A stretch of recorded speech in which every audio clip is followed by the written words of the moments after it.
Looks like we're live. You YouTubers, man, you get the notification early, man. It seems like you're here before I even started. You're already commenting before I even get the stream going, man. That's not just on time. You're ahead of schedule, man. That's awesome.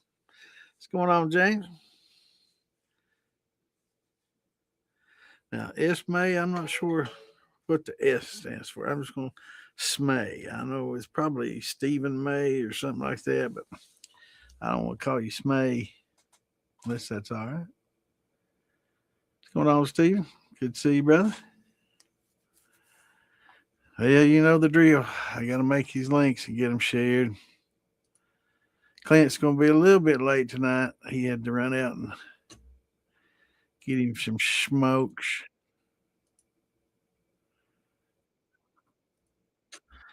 I hate sharing all these damn links every time.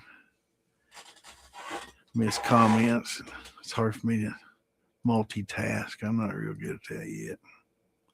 You think I would be after all these damn years? Fuck, what am I down here? Oh, yeah, that's how I do it. Yeah. So there's one. Let me get them all shared. It's a little easier this way than the other way. I tried last week. It's got to jump through a few more hoops the other way. So I just open up all the groups and just share them individually. I'm not sure if Facebook. Someone said it'd make a little bit of difference. They might let me post more the other way than this way, and it didn't seem like it helped any. And it varies, so I never know. I need to get with their admins and see if I get certified or whatever, pay a monthly fee or whatever I need to do. If it's $4 or $5 a month, $4.99 or whatever their certified is I'd pay that just so I wouldn't have to, if I could just post all my links at once and not have to be treated like a bot, I'd happily pay that because I hate having to go back at 9 o'clock and post in the groups that I haven't posted in already and redo it. So that'd be worth $5 a month to me because hell, I have to do it 10 times a month. This is twice a week, eight times a month, maybe a couple more if we have more. Depending on how the week falls. So it becomes a pain. I should be able to just hit the share button and click what groups I want to share it to, hit share, and it'd be done. But that's not how that works. I don't know. Some things I share can be done that way, but for some reason not this. Go figure. Some of these, that one I got posted is got my hand right by my head. I look kind of retarded in that post, but I guess that's what happens when you look retarded half the time. I don't know. But we'll get them out as many as we can and get the rest out later. If you don't get it till 9, my apologies. I just go straight down the list here. And Clint and I are going to work it out to where we can both share and we got to get Clint in all the different groups that I'm in that I share to. So that'll take a minute or two. Why is that picture the same one that I'm sharing? What in the world have I done here?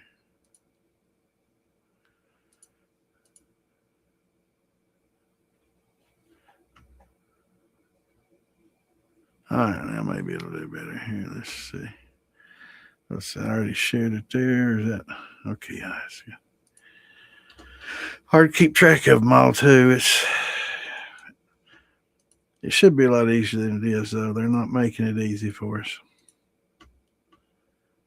Did find a little shortcut I like because it also gives a link in the title, which I like. Doing it the other way doesn't do that. I like having that link here.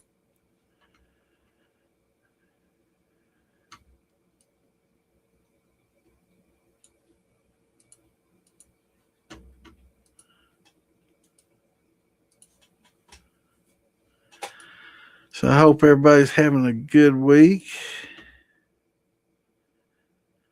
I guess tomorrow's my last day to go to Keeneland and bet the ponies.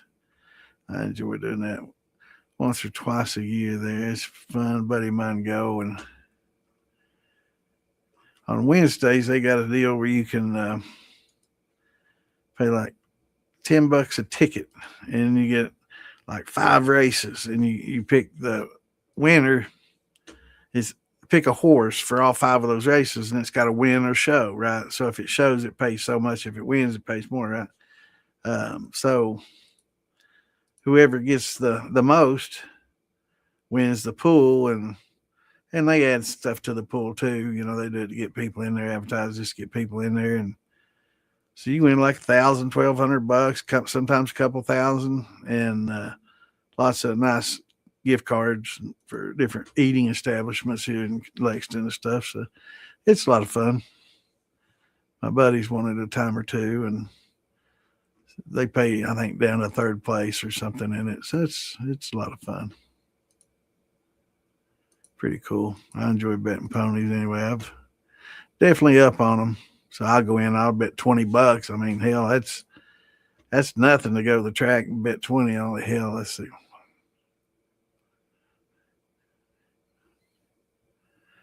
Let me see how many I was able to share to.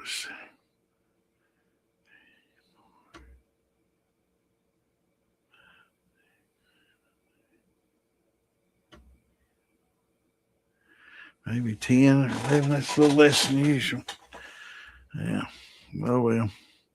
Y'all see it? Video of Tom driving back with all that corn in his truck. Broke down. Damn, I'd hate that.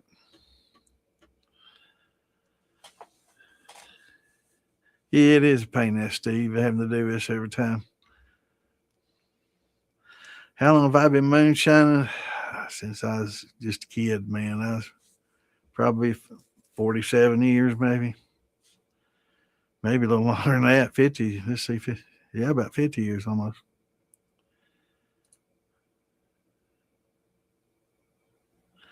Hell yeah. So Steve ran his first run not too long ago in his big new steel. Did real well. That's awesome to see.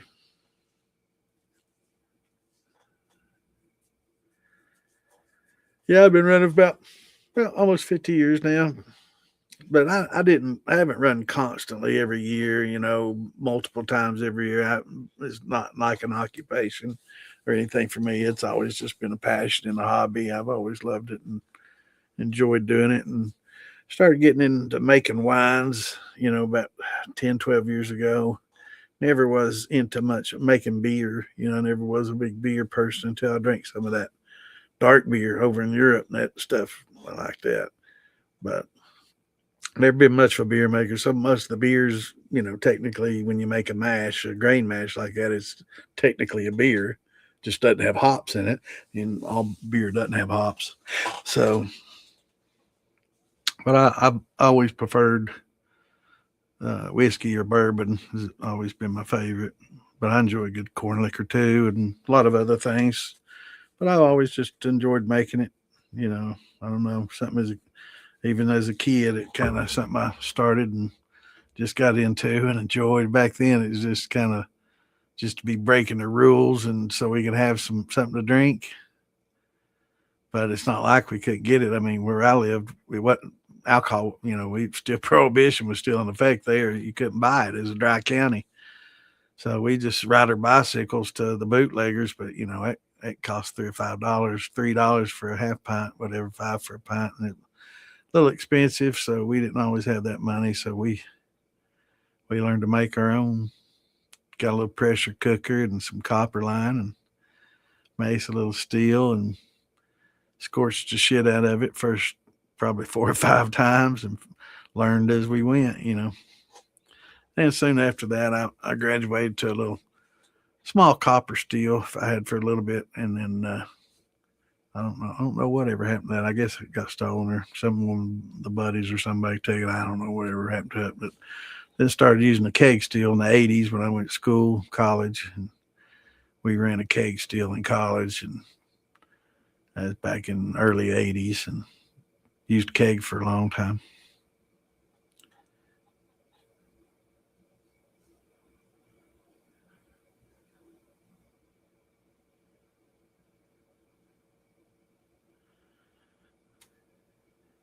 What's going on, Scott? Good to see you, brother.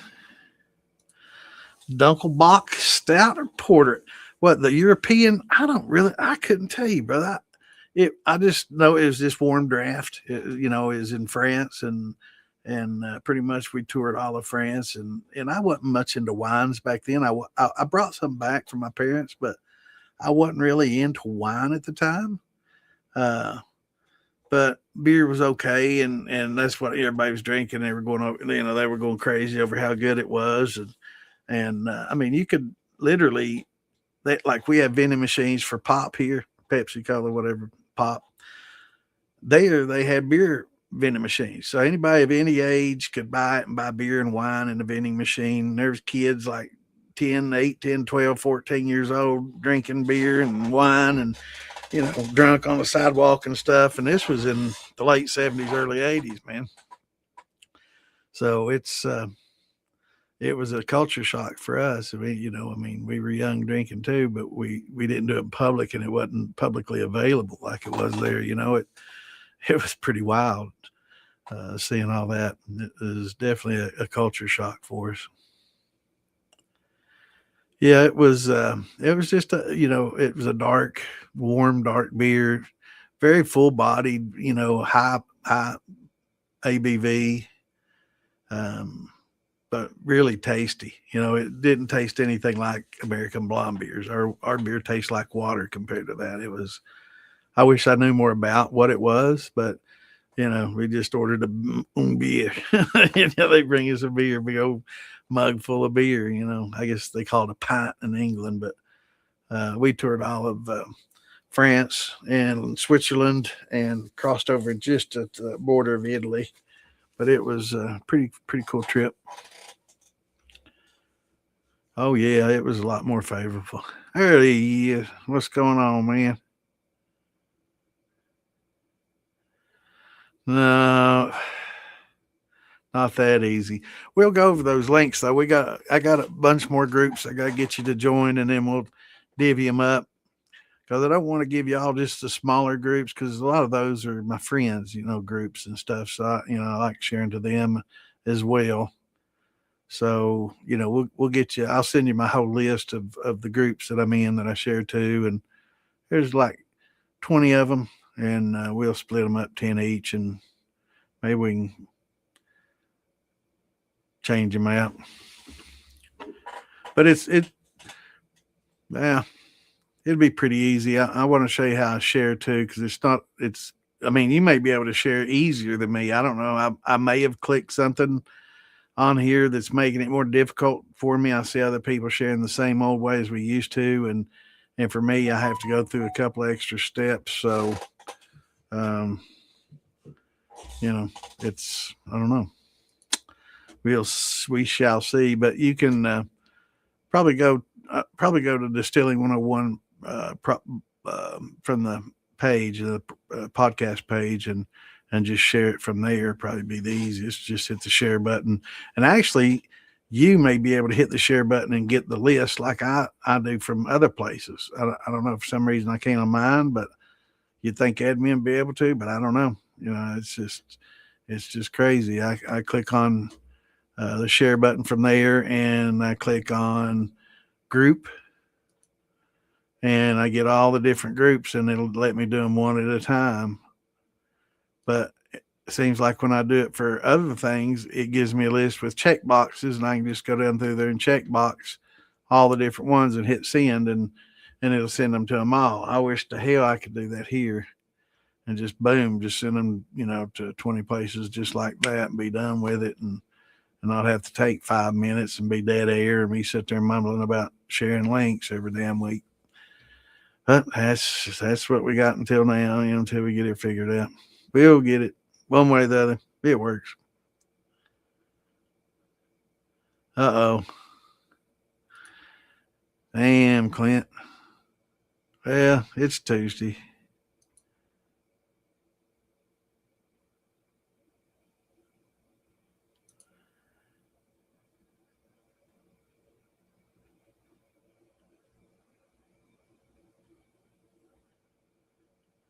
Yeah, it sounds interesting. I don't know, man.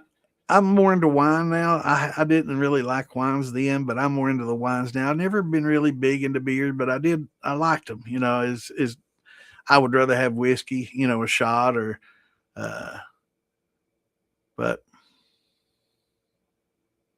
hey, my mumbling, that's one of my email addresses is Mumbling Joe. It's funny that you say that.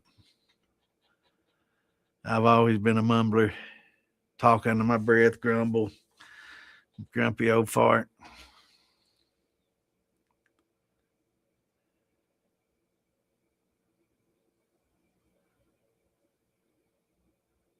Yeah, we'll get it figured out, brother. Yeah, we'll Thursday or Friday. We can work on it Thursday, I guess, be the best day. If you got an afternoon available or something, Thursday afternoon or something. I think Thursday evening, my daughter wants to, we get in there and play that Arc Raiders and do our thing. Got about a week to go before I got the expedition coming up, so I got to get all my shit taken care of and get all these assembler matrices. Man, it's tough. It's tough. I'm sure y'all love hearing about my video game. Uh, yeah, I mumble a lot. Oh, you should see me when I'm drunk and grumpy. Somebody gets me going. Maybe you have.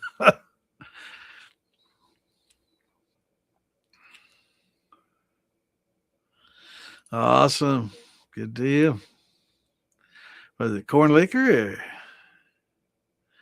or rum? What we talking? About time for me to hit me a little hort too. I ain't had one today.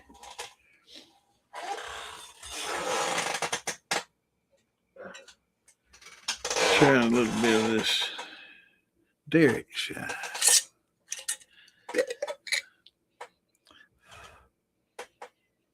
Man, that's good stuff right there. Georgia Moon. Man, I drank that when I was a kid too. I remember when they first came out with that back in the 80s. It was cheaper than Shine back home, but it wasn't as good. Man, that's good stuff. That is good stuff right there. I better just keep it up here. Man, that's damn good stuff. Multi-grain. More. I think it's red, white, and blue corn there. Good shit, Derek. Yeah, I know, brother. Well, you're getting her done one piece at a time. That's like Alan Bishop. One piece at a time, man. I was talking to a buddy of mine earlier today. You know, these parts can get expensive, like converting over to electric or buying these $250 columns or smaller columns and other stuff. That's why a lot of times you just got to put a little bit of money to the side each paycheck and just buy one piece at a time. That's it. Alan Bishop named it that way. It was set up a distillery one piece at a time, man. That's cool. Got you a steel hand. All right. Good deal.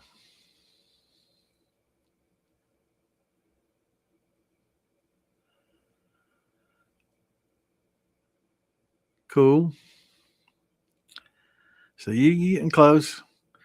Yeah, as far as pipe, are you going to run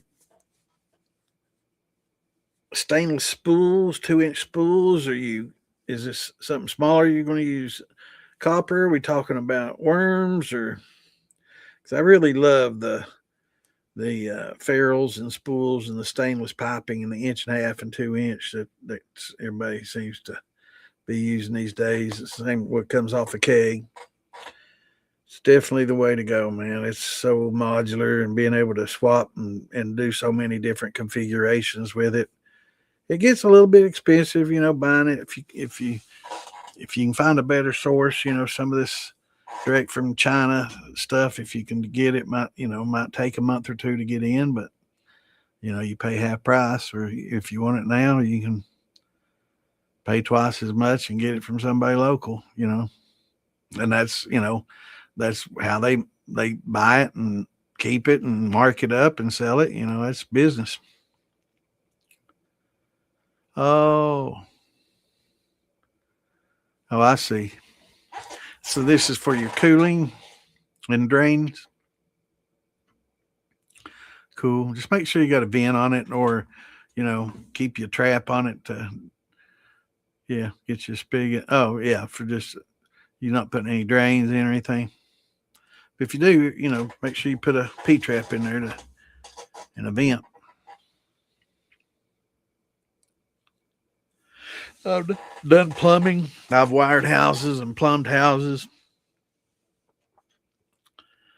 It's I enjoyed that back in the day. Did a lot of construction work before I got into appraising, and still did construction work even after. My dad has some rental properties, and we renovated a couple of them. One complete tear down inside, termites pretty much eating everything up in it.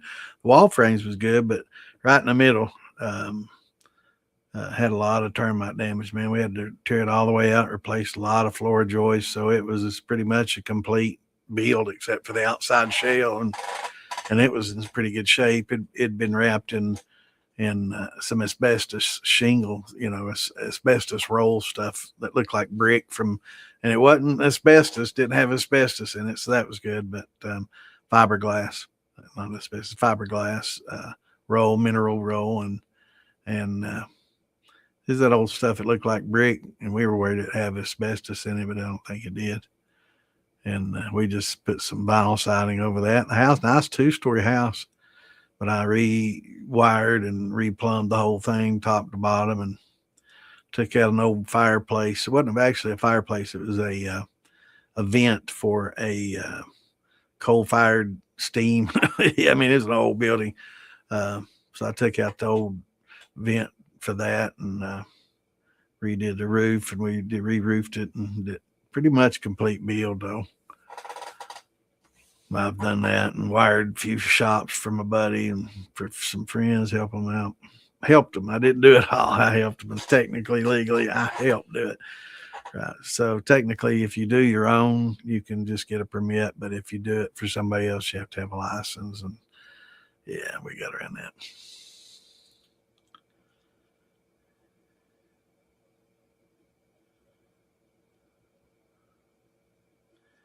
Oh yeah, definitely. Definitely. That 2-inch copper is expensive. I got a buddy that got some inch roll, and he got a lot of it. It was like $700 or $800 worth he got for free, and kind of leftover from a big job that a friend of his did, and big job. And man, I was like, God, wouldn't that be nice? Somebody say, here's just $700-$800 worth of leftovers. Man, that'd be nice. He's been building a lot of cool shit. Pretty smart boy. He's got it going on, man. He's got him some system. He experiments a lot. Y'all probably know O'Sheen, but yeah, he experiments a lot and tinkers, and it's all about trial and error. If you're not learning, if you're not trying stuff out, new stuff out, and seeing how it works, and seeing if it makes it better or worse, that's innovation. That's how you get better, and that's how you create new things. And I love that kind of shit, man. Big Beard, Steel Wheel, they do that. Wayne at Ozark does a lot of it. That's why I call him Ozark Skunk Works, because he does a lot of innovative and stuff like that. And North Georgia, they adopted my bypass right as soon as I posted in their group and stuff. Hell, it wasn't 2 weeks, man. They was putting them on stills. So they adopted it real quick and offered it to people. I really appreciated that. And so did quite a few Phil and Phil Billy and quite a few others. They immediately started offering that as an option. I really appreciated that, because it helped a lot of people out. It works well. And I think that's what OC needed on his setup. He was getting a lot of smearing. I was like, brother, you need that bypass. Because when you run a thumper, you put all those heads and foreshots in your thumper, and it builds up. And, there's water building up in there too, because that's how it increases in proof, right? When that vapor goes in your thumper, it condenses, right? And it starts building up water and water and alcohol. Well, all heads, fours, everything building up in there. And it redistills, it heats up and then boils and starts, double distillation somewhat. And a lot of water is retained, and a lot of the fours and heads are retained as well. And it's like, imagine loading up a bong full of heads and tails. And you're going to taste that right throughout, heads and fours. You're going to taste that throughout the whole bong hit, right? Well, it's the same thing. You got all that bubbling through all those heads and fours. It's picking up that flavor and carrying it forward the whole way through. Even when you get past them, you got hearts bubbling through fours and heads that are still, kind of trapped in there, and it smears until it can finally just work its way out, little by little over the whole course of the run. So, you can put a drain in there and just drain it all out and let it redistill and build up and, and distill mostly hearts, right? Or you can just run that bypass and run all that shit straight to your condenser. And then when you get to the hearts, then you start dumping hearts in your keg, and it'll be a little time to take it to heat up. You're going to get some water build up, and you'll get a little bit of, heads kind of build up a little bit, because we know heads carry throughout the whole run, but nothing like what you would have, running it through there the whole time. So, but yeah, it's, innovation and things like that. And that's how you figure shit out. I did that back in fucking probably 83 or so when I was using beer kegs and thumpers. But I always liked putting the tail in the thumpers but I was still getting, head smeared. And I'm like, how the hell am I getting head smeared? I should be, if anything, I should be getting tails. And I wasn't tasting tails, nothing. I was just getting heads out of it until I finally figured I'm just putting heads out in them tails and just tainting them with that acetone and acetaldehydes and stuff. And I'm like, let's just bypass that and see how that worked. And after I did it, man, it was so much different, so much better, and didn't get the smearing and able to get a lot more product that way.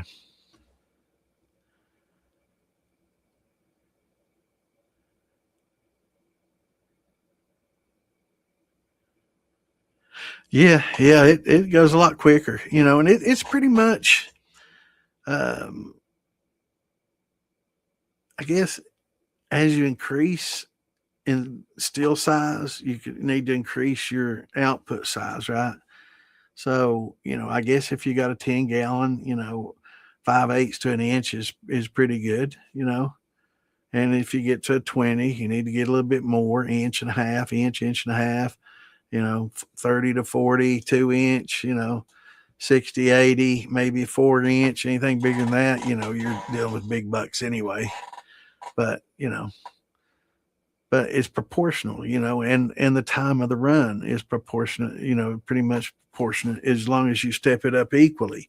Now, if you step up to a 55 gallon drum and you got that 5/8, you're going to be there all day, right? You're going to be there 12, 14, 16 hours for doing that run, because it's going to take a lot longer to get it run through.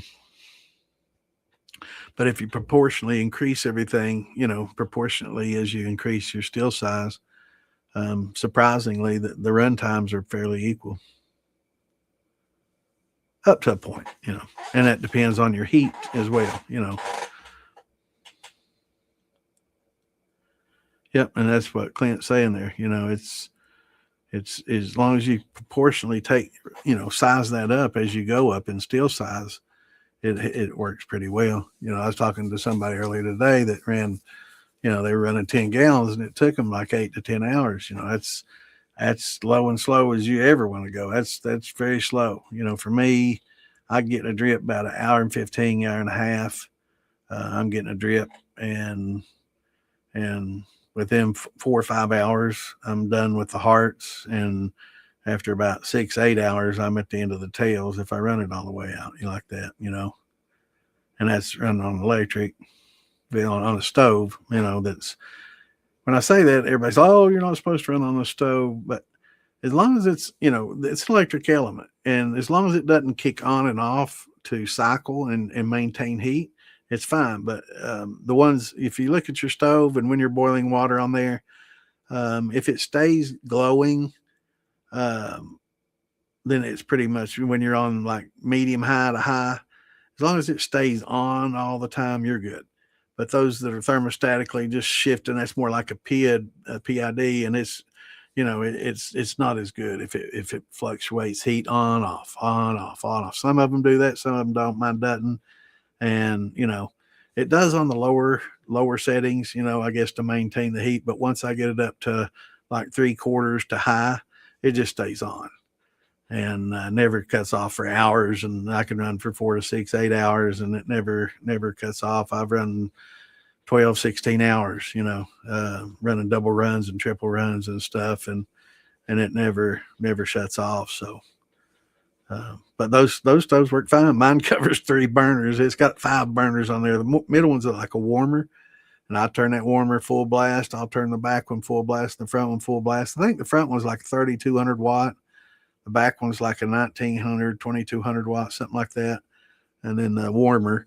But I crank them all 3 on, and it covers about 3/4 of that stove top. It's a glass top stove and infrared type, and it does a great job. But that's inside. When I go outside, I got a propane burner, a big 10-inch banjo burner.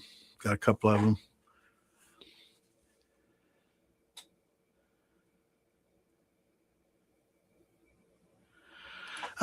Well, generally on larger pot stills, you got like a 4-inch aperture going into a big cap, right? When you get to the 20, 30 gallon stills, and that's what you want, really. But like if you're going into if it's 10, 20 gallon or less, that 2-inch aperture at the top is fine. It's those 5/8. You don't want to have like a 20, 30 gallon still with a little 5/8 copper coming out of the top. You just don't want that. You want a larger aperture, to what happens is when you have that small aperture like that, it creates a little back pressure. And when you create back pressure, it drives up the temperature, right? Because increased pressure, increased temperature. So when you increase the pressure in your pot, it's harder for you to control the temperature, and it all wants to just cook off a lot quicker. So you have to kind of cut back on the heat to regulate it a little better. But if you have that 2-inch where you can get, a lot less back pressure, you can control your pressure and your temperature a lot easier. What's going on, Jason?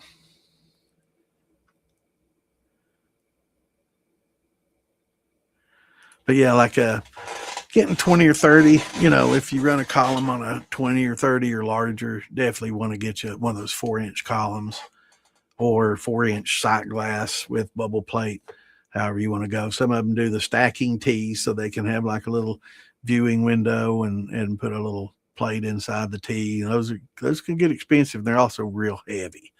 The glass one with the 4 plates in it up the glass, those are probably the most lightweight ones, and it's all about the weight. It's the reason they do those that way. It's less expense and a lot less weight, because those, if you get 4 of those tees, and you got copper bubble plates in that, and then you got the sight glass coming out of one side of that tee, man, those tees are heavy. That all this equipment, all this piping and stuff is designed for really high pressures, designed for gas and commercial use, right? So it's up to 300 psi plus.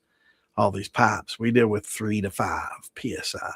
So I mean, we really could be using muffler stainless steel type thin walled stuff that we don't need this heavy duty stuff that we're using. It's nice, it's great, but yeah, we could be using much lower grade stainless, thinner walled. I should say lower grade. It's all the same number, but much thinner walled stuff. We don't need this high industrial, high pressure stuff that's intended for high pressure gases and vapors and other things.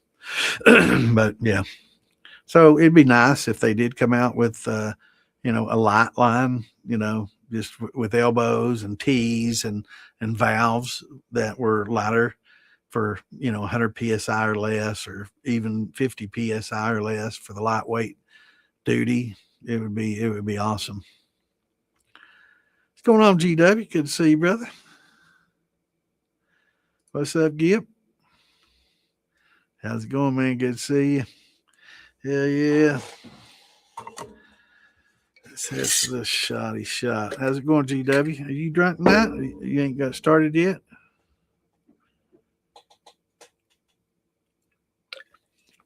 Yeah, those big tees do look good. I love the look of them. Let me, hell, I'll show you some pictures of them. That way you see what I'm talking about. I like showing pictures for people. A lot of people might not have seen them before, might not be sure what I'm talking about. And once they see the picture, they'll be like, oh, that's what he's talking about. So a picture's worth 1,000 words, and just save my breath by posting it. Let's see. And let's go to here. Oh, hell yeah. So this is the one I was talking about that has like the glass that's tall. This is the one I got, 4-inch. And it's a lot lighter weight. Trust me, a much, much lighter weight than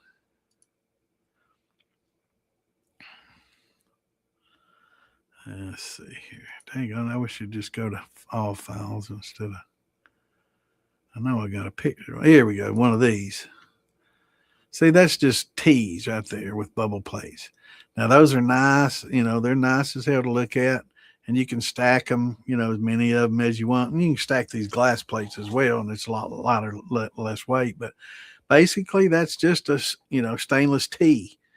And on the front, they've just tri-clamped the sight glass in, and clamped them all together. But that's heavy. That's pretty heavy.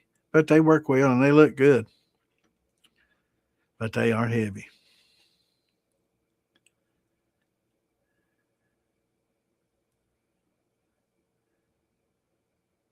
You're not drunk? Oh hell! You got started yesterday.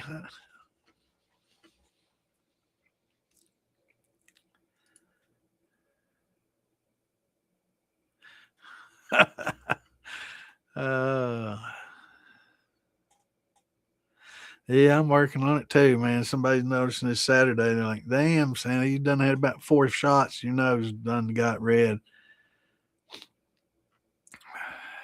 Just don't tell them who Rudolph's daddy is, huh?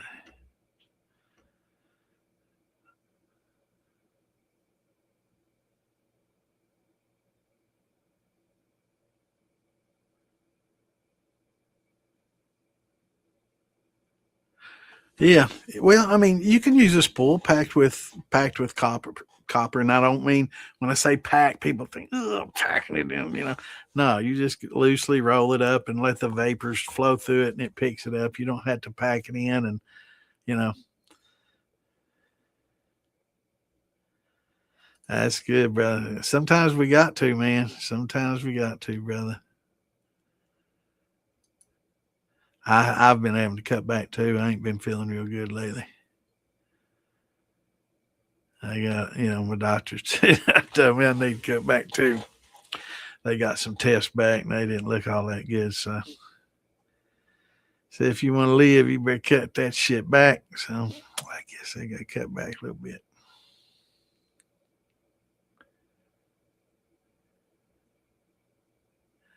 A deboss with a 4. Yeah. Well, actually those debosses you can get them from a lot of different people.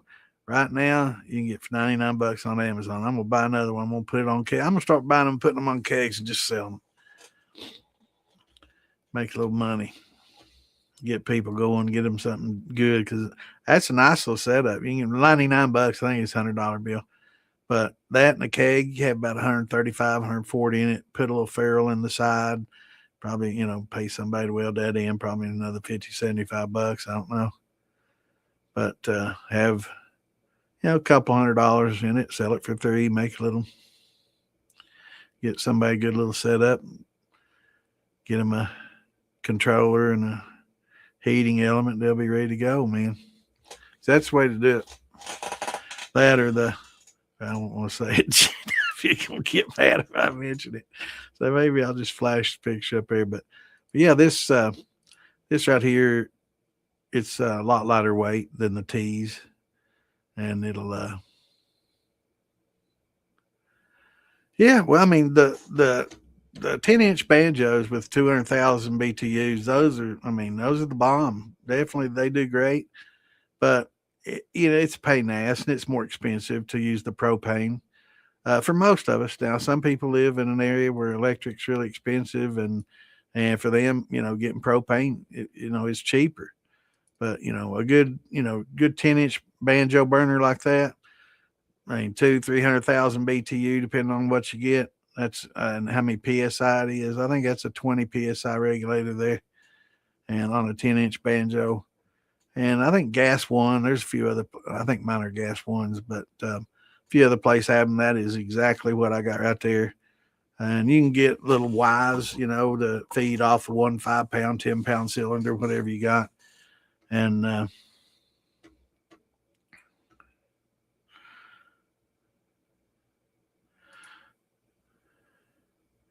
ask it again, brother.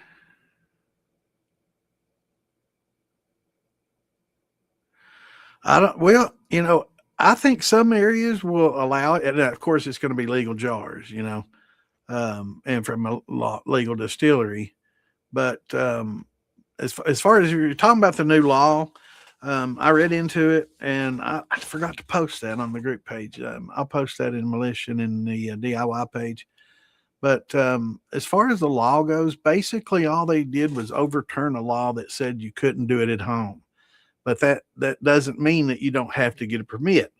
So they're still talking about getting a permit to do it if your state will allow, and going through the proper channels and all that. But you legally couldn't have a legal distillery at your home and legally distill at your home, was what that was all about. So legally you can now, but you still have to get the TTB permit federally and then deal with the state and stuff. So it's not quite all what we thought it was, but it still is in the right direction. And I will post that that law and all that stuff. I copied it and read through it all, and that's pretty much what they're saying. I got a little bit of that when I first heard it, but I wasn't sure if that's what they were saying. But after reading the notes from the court, that's pretty much the rule that they said was unconstitutional, because they said it was limiting the amount of tax that they could collect.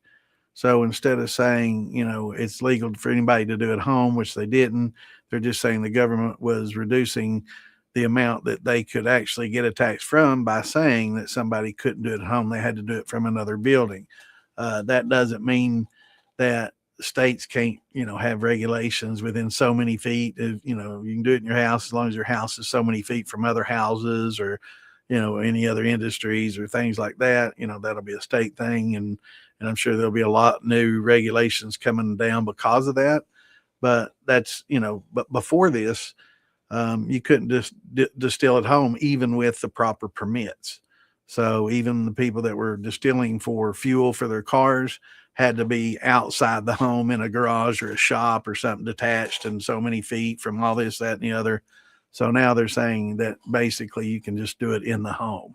So they can't say that you can't do it at home, but you still have to get the proper permits, which kind of messed up. But yeah, I think there's going to be a lot of legal shine that you'll be able to order in the mail. I know here in Kentucky, it's reciprocal with other states. You can buy bourbon and stuff and wines and stuff directly from Kentucky, as long as your state allows, reciprocal. As long as we can buy from your state, they'll allow you to buy from ours, and they work out a deal with exchange and tax and all that. But you have to Google that and check and see. So I would say Tennessee and Kentucky pretty much, we'll work with anybody that's willing to work, because they're the major producers and they benefit from it. So hope so.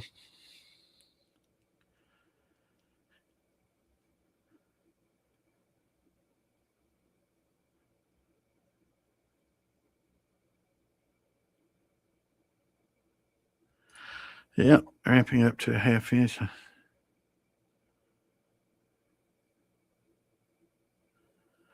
Yeah, well, I mean, I still use the stainless shotgun that came with it, and the deflag that comes with it. I mean, they're perfectly fine. But I did increase the size and change the thread, because I was having issues with it threading with American parts, right? And it's really tough to, that China never threads shit right. So I just got tap and die set and reseated all the holes, and I upgraded them because they were really thick. I mean, they were thick walled and a lot more than I needed. So I kind of tapped them out and made it seat for a good NTP. And I increased it from a quarter to a half or 3/8 or a half or something like that. And it's much better and get a lot better flow rate and control. I did definitely like that. And I put elbows in it, brass elbows where it comes down. That way the pipe doesn't come out and just flex and all of a sudden start bending and crimping up on you. So that was a big plus, is coming straight out of that shotgun with just an elbow coming straight down. That way the pipes, the little rubber silicone lines that feed the water, come straight down instead of out and bend. And then they always want to flex. And the next thing you know, they're pinching off and restricting the flow greatly, which kind of defeats the purpose. So having those elbows helped out a whole lot. It depends, how many times. It would depend. Sometimes brandies in the first run, they're perfectly good.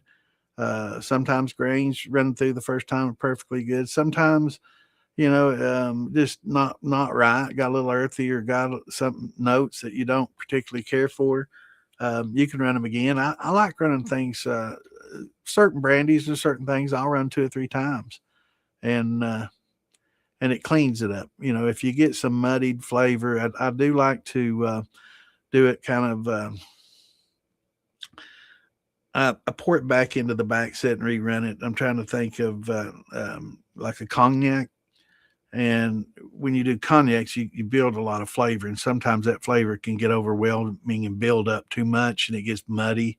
And then I'll do that a couple of times and then I'll run it through a third time clean. And it cleans it up, but it still maintains some good flavor. And, just experimenting, but sometimes just a single run gets kind of muddied. And sometimes you get some smearing and things like that, and you can kind of clean them up running that second time. And things tend to get maybe a little sweeter and maybe a little less flavor, but that's not always a bad thing. Sometimes lightening some of the flavors up, you can taste them better. It's strange, but sometimes they just get so thick and heavy, you don't get different notes. And then lightening up a little bit on the second or third run, you can get more notes, and pick up different flavors. Whereas sometimes one just gets dominant and it's hard to separate. And it just, that one dominant flavor, kind of like my banana brandy I talk about or my banana rum was, it's just dominant all the way through. So I reran it with root beer, and it lightened it up and gave it that root beer flavor, which it really needed. And then had, a lot of different notes. But good question, and experiment with it. It's save some for that you run the first time and then run some through a second time. That's why it's good to have a smaller still too. So when you run that first time in through the 20, if you got a little 5 sitting back, you can proof it down and run, just a few gallons high proof and then water it down to, less than 80 proof and run it again through that smaller still and clean it up. And so sometimes those smaller steels come in handy for that.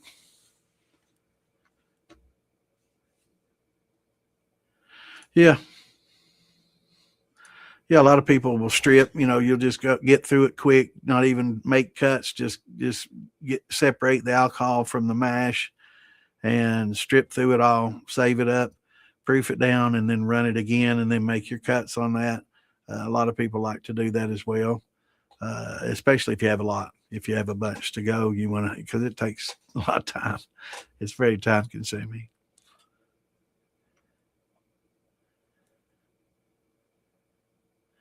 Use a little fire pit. That's awesome. Actually, when I first started, I used fire. Uh, it's tough. Yeah, using fire on a pressure cooker is not easy.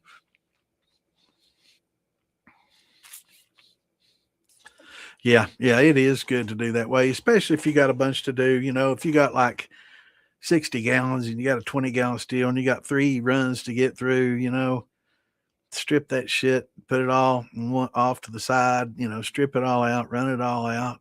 Because it takes a lot of time to run all that out, especially if capturing all those tails too, where there's a lot of good alcohol. So strip it all out and then run it again the second time for your spirit run. Definitely it lightens it And then you can infuse too. You definitely don't want to infuse on a stripping run. Just get all that shit off. And I still kind of make, that 4-shot and high heads cut on this, even when I strip, because I just don't want to deal with that again, but you don't have to. That's just a choice. Most people don't. I'm trying to save some time. Well, it depends, GW. You can add, good question. You can add back set like that when I was talking about the cognac, how you just add back set to it and have that flavor and add that to it for like a second run. And then the third run, you can add the distilled water to lighten it up. If you want to run it a third time, but it gives it a lot more flavor, but that's not always a good thing, right? Sometimes you can muddy it up with too much flavor, when it's just, and it's not the flavor that you're looking for. Sometimes it's a grunge. Sometimes it's just a strong flavor that you can't get a goodness out of, right? And then on that third run, you can kind of sweeten it up a little bit and dilute some of that strong flavor and pick up some other notes other than that, just that strong flavor. So it just depends. I mean, but I do like to, on grains and stuff, I do like to infuse with cream corn and fresh corn, fresh sweet corn, pureed up. That's people ask about making shine with fresh corn. You can, of course. I don't recommend it. It's expensive as hell, and you can get really good liquor out of yellow den or some heirloom corn, and then just run you a little infusion with that sweet corn or some cream corn. I like the flavor that it adds, and it gives it a real good corn liquor flavor. Once you do it, man, it's like, yeah, it's good. Yeah, definitely want to proof it down. You can either proof it down with the back set, and get it below 80 proof, just making it safe, or you can use distilled water, But I'll do it with the back set the first time. Actually, I just pour it back into the still. I'll cut the heads out of it, run it all the way down the tails, drain a little bit of the back set out, dump it right back in there, proof it down automatically, and just run her again. I don't even stop. Don't even cool it down. Just turn off the heat, open it up. I got me a little funnel, stainless steel funnel sitting on the top. I'll just pour it right back into the still after I drain some out, and ready to go again, man. I'm just turning the heat back on, and I'll be dripping in 15 minutes because it's already hot, so I'll be dripping in no time again. I've done 3 runs in 12, 14 hours, where a lot of people takes them that long just to do one.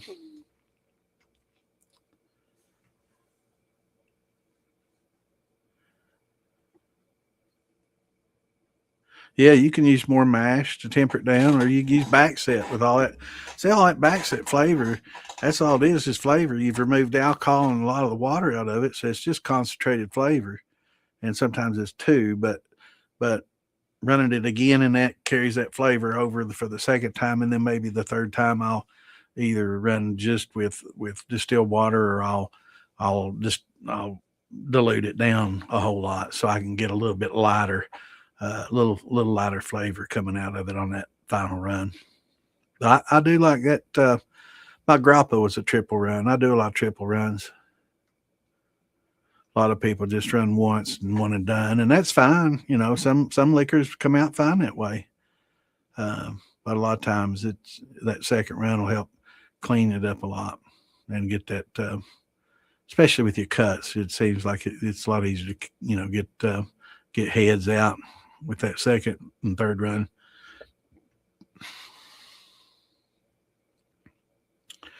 Yeah. And doing instead of the jar rigs like they got, having a little copper infuser instead with a drain in the bottom, and just basically the same thing as a jar. You got one coming in, your downcomer, of course, goes to the bottom. It doesn't have to come in through the top. It can go in through the bottom side, in an elbow into the bottom side. There's nothing that says it has to come in through the inside with a big pipe going all the way down, and that you're going to, when you put the lid on it, and it takes up room for an infuser at the top. So if you want to, you can just have the plumbing come down into an elbow and go into the bottom third of the infuser, The water is not the infusion stuff's not going to back up, back up the pipe unless you get some vacuum, when it cools off. That's why you want to open up that vacuum line on the top of the still. But yeah, you can come into the bottom of your infuser. With a jar rig, you have to go through the lid. But if you're using copper, yeah, you can come in through the bottom and have your infusion thing. And then at the top, you can come out at the top. It doesn't have to come out the very top. It can be the top wall coming out. Let me show you some of these. Here's some kind of a commercial gin type baskets that I think I got a picture of one. If not, I'll pull one up. Damn it. I know I've got to have one somewhere.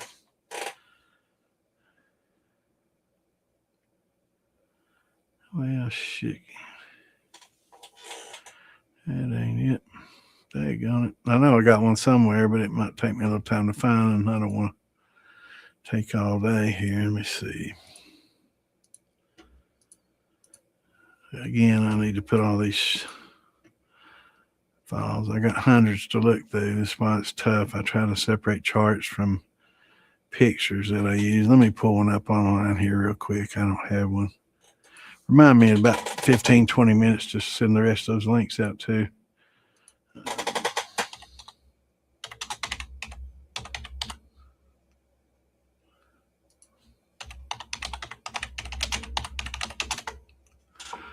Okay, here we go. Well, it's kind of backwards on this, so you would do something like this, but it would maybe the opposite. Let me see if there's other pictures that would show better what I'm trying to say here. Yeah.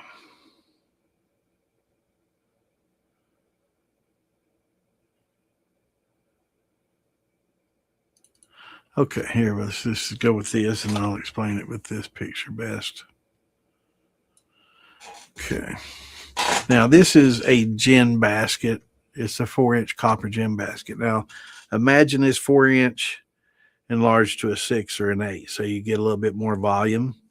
But let me post the picture in here and take this one out, and you can see what I'm talking about.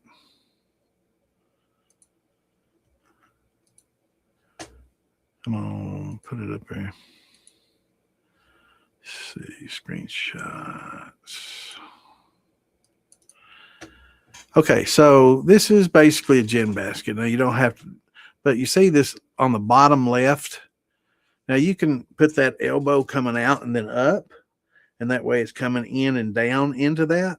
And then you can have it going out at the top right? See what I'm saying? So it doesn't have to come through the lid like it does on a jar rig, right? So you could have that elbow coming in the bottom and it bubbling through that and then coming out the top. Now you want that to be a little bit bigger around and you want it to be a little taller. That's made for botanicals. This is strictly a gin basket, but it gives you an idea of what I'm talking about, that it doesn't have to all come out of the top like in a jar rig, right? So you got your elbow coming out from the bottom and up. Oops. Hit my microphone. Out through the bottom and up, and then coming from the top of the still and down and into that bottom, vaporing up, bubbling up through it and through your infuser. Now in the top, you see where it's got that the clamp there. You can put your little infuser there, right? So you can put something like a valve, a butterfly valve there with a spool on top of it, and keep it shut. And you can fill that spool up and slowly leak that infuser, whatever you want to infuse with into that. Now you see the bottom, it's got the drain. So you could drain it all out, and that drain can go right back into your still. So you could drain it out of the bottom of that and send the leftover flavor, from your infusion back into the still. So you're kind of flavoring your mash with that leftover infusion instead of just dumping it, right? So you've got that going back in. As long as you have that bypass to cut the heads out, you don't have to worry about that in there. But in the top, and I'll have to make one and just show it to everybody, and hopefully after the input, a lot of people will adopt it and start making them. I know Phil Billy makes some of them, and there's a few builders that'll make them.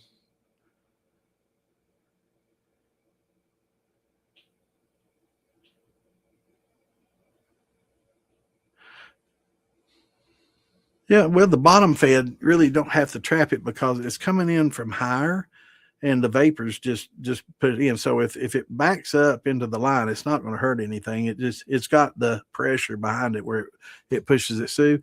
It's the same thing as if you had a downcomber coming in through the top of the thing instead of through the side. So I mean, you're dealing with the liquid back pressure if it flows back in there, but the vapor is going to keep it pushed out, right? So it's not, it doesn't create a big issue at all.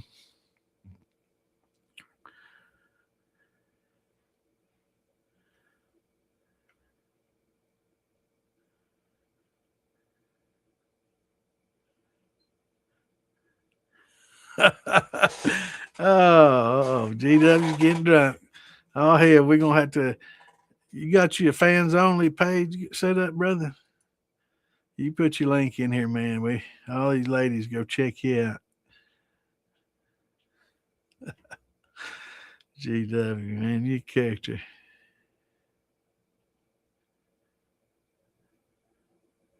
Yeah, well, I mean, infusing does help a lot. I mean, it if you've got good flavor coming out, man, infusing just compounds it. It really helps brandies a lot. Definitely.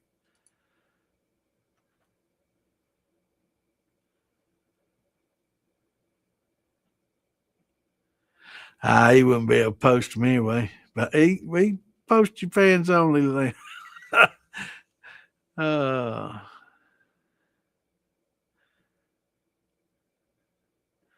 yeah. I know a lot of people that are that way that post caps so they can see it better. I don't have a problem with it, man. I don't see it as yelling. I know a lot of people, old farts like me, it helps me see. I like it.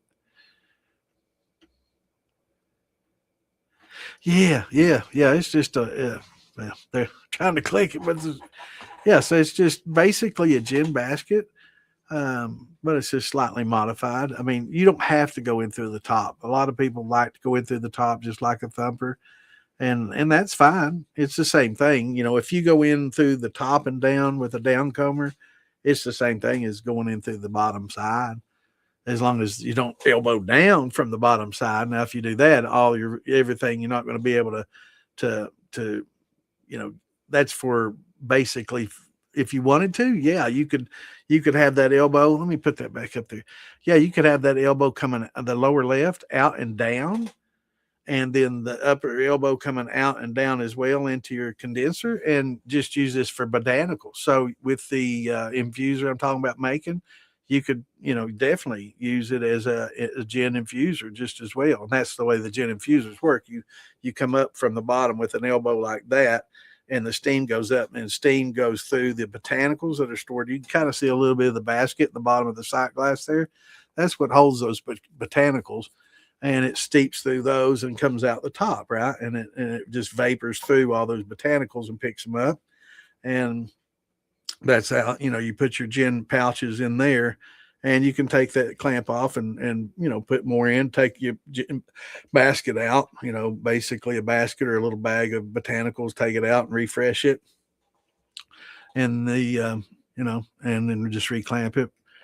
But with a butterfly valve, you could put a spool, pretty good sized spool on top of that, and just fill it about halfway full of each shot of infusion juice that you want, and just open up that little butterfly valve a little bit, and it'll seep in there slowly, or just dump it fast if you want to while the drain, the bottom's open. Just let it shoot in there, shut the drain off, let it build up, and you can kind of gauge how much you're adding through that sight glass. So you can get dual use out of them. You can use them as a gin basket if you want that elbow to come out and down. That way, all the liquid flows back, and you don't have liquid puddling up in there. You're just basically using it as a chamber to send vapor through the botanicals. Great. And anything that builds up, you can just drain out of the bottom, or it'll just drain through that pipe once it gets an inch or two deep, up to the bottom of that pipe. It'll just naturally reflux back in. What's going on, Benny? Good to see you, brother. Hope you're doing well. But yeah, those, you could use them for an infuser or a gin basket. It's just how you got them plumbed in. But it's the same principle as coming in with a downcomber and going in through the bottom. Work the same way. I'm gonna have to make one and and kind of do a little video, I guess, and show everybody. But I think it'll be a lot safer than using the jars and just as effective and easier. Be more expensive though. Copper's a lot more expensive in a glass jar. That's the only problem. And I think that's what holding a lot of people back is, the jar rig's 150, $200, for a good jar rig with a bypass. If it was copper, you're looking at $300-400. It's not cheap. Copper isn't cheap. So, but it'd be easy to make. If you can cobble and hammer and solder, it doesn't have to be pretty. Just as long as it doesn't leak. Thank you, brother. Appreciate you, man. Hope y'all doing good tonight.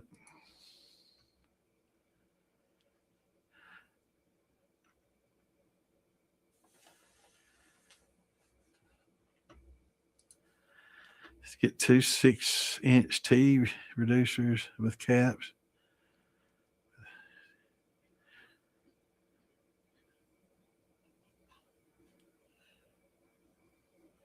Yeah, exactly. Yeah, you could do it that way. That's basically what that is. You could use a couple of teas and have a couple of sight glasses in it, or just get you some copper and hammer out a half gallon little, maybe a 12, 16-inch by 6-inch, whatever that would hold, and put your little ferrule at the bottom and a ferrule at the top, and then a large ferrule, going into it. And you could, if it was like 6 inches, you wouldn't have to put a 6-inch ferrule. You could put your little cap on there to 4 or something like that to reduce your costs a little bit, or 2-inch for that matter, like you have on the sides, and reduce your costs a little bit. But yeah, just like that. And you wouldn't have to have the sight glass on it, but it certainly helped, because you see your level. I'd probably want to put it closer to the middle instead of there at the bottom like that, or maybe a couple, like you're saying. But yeah, a couple of teas would work. But I like to keep it lightweight, because these things are going to be suspended, by just the rest of the plumbing, unless you run, like I have to with mine. Mine's so damn heavy, man. I tell you, mine's probably 80 pounds. When I get all my setup done, and if you've seen it, what I'm saying, you wouldn't be surprised. It's got a lot going on. It's like 80 pounds. So I have to suspend it from the ceiling. I have to have wires coming down to hold the weight of my upper end. That's heavy as fuck. Yeah. Well, if you could get it stainless tubing, when you start getting like 6-8 inch, it gets pretty expensive. It'd be just as cheap probably to get you some copper sheet and just cut it up and cobble it. And then, get you some ferrules and tri clamps.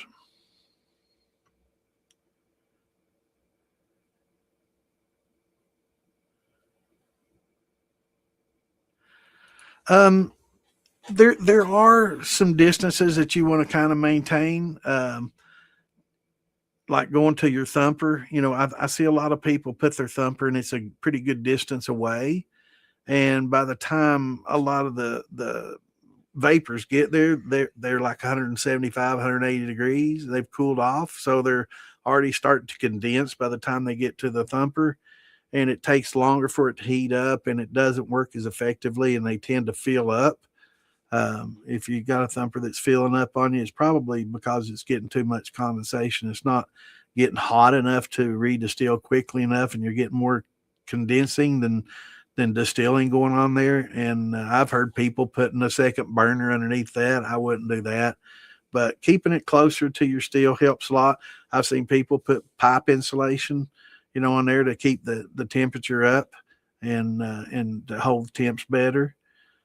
But yeah, you definitely want to minimize that. It's best to come out of that lint arm straight into the elbow that goes down into the thumper instead of having a long pipe. And I've seen people come out and have pipes going 5 feet in the air and 4 feet over and then 4 feet down. And it's just, no, it gets silly. Don't watch the show. Don't do what they do. It gets inefficient and it doesn't work well that way. It looks good though. It looks impressive, but yeah, it's best to keep it tight.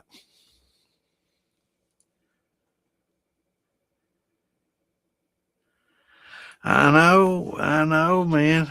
What's going on, Cave Dad? Speaking of ducks, we got some that visit us every year. They come swim in the pool. They're out there today. I don't keep the pool up anymore. I used to when my youngin lived here. Now it's like I ain't gonna spend $300, $400, $500 on chemical every year, and I swim in it twice. No, I'll go to the public pool and swim in kitty piss before I'll do that again. So we got ducks that come in. I keep it fairly clean. I got rainwater draining into it, and I drain it out and try to keep it don't smell, and I don't get a lot of mosquitoes or anything. But it's my little duck pond now. I was thinking about stocking it with fish. I don't know. I don't know about putting some catfish out there, some bass.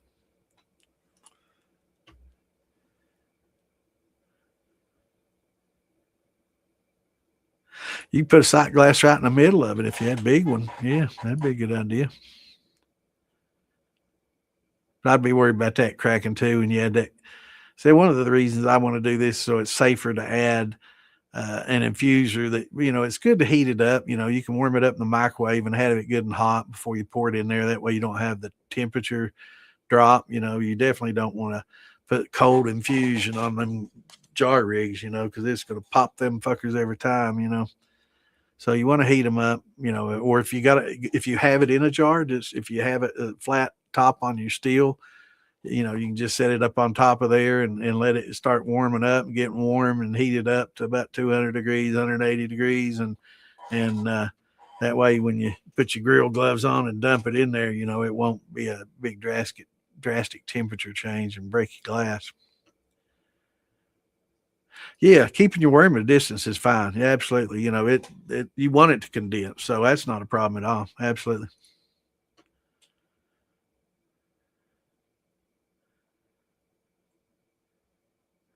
Yeah, insulate from the pot to the thumper, but then after that, as long as you got a downslope going into your worm, it don't matter if it's a feet away or 10 feet away, as long as it's large enough to where you don't get a lot of back pressure. But yeah.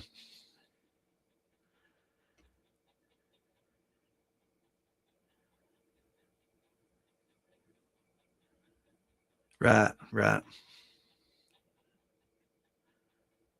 Yeah, if you're gonna run it a little bit, yeah, absolutely.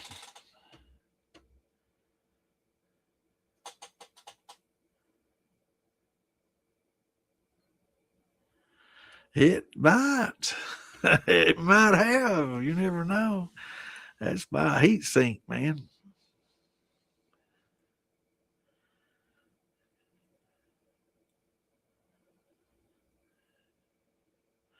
Awesome.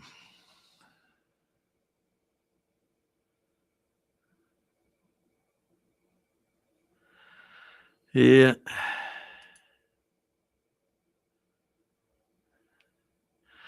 So when I was younger, I looked all jacked up. Now I look all geeled up. My tits are getting bigger and I'm getting soft. So I went from jacked to geeled. That's funny.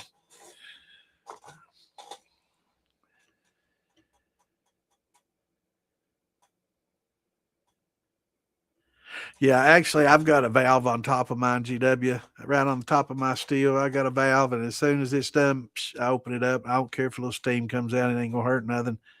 But yeah, as soon as I cut that heat, I open up that valve immediately, and never have to worry about an implosion. And that way, I don't have to depend on a $5 pressure relief valve or vacuum relief and all that shit. I don't trust them anyway. I mean, they're nice to have on there for if you forget to open it up and it goes off and it just paid for itself. But I'm not going to trust them. I got a valve on top of there. Open that damn thing up. Actually, I have two. One of them I was talking about earlier. I put that funnel on to put to re-infuse or to re-pour to a second run. That's on one valve, and then the other valve is just open. But I'll open them both up when I'm done. Absolutely.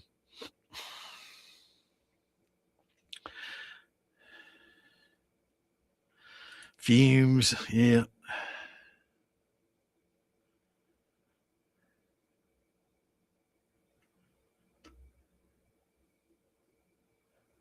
Yeah, that valve, man, it works 100%, man. It's cheaper than those pressure relief valves, and then I don't trust them, and I like having them. It's great to have them. That way, if you get drunk, forget to open that valve up, it might kick and you're like, damn, I forgot. And all of a sudden, it's like, damn, I'm glad I had that on there, but I don't depend on it. And you don't have to have a valve. If you want to, you can get a glove on and open up your tri clamp and just lift your piping off a little bit. Or if you got a cap on there, you can just loosen up the cap, tri clamp and set it kind of off to the side. Just anything to just release that pressure, and let it be able to suck some air in. But yeah, but it's cheap just to put a little valve right on top, bulkhead fitting valve right on the top. And like I said, it's nice to be able to pour in and for reruns.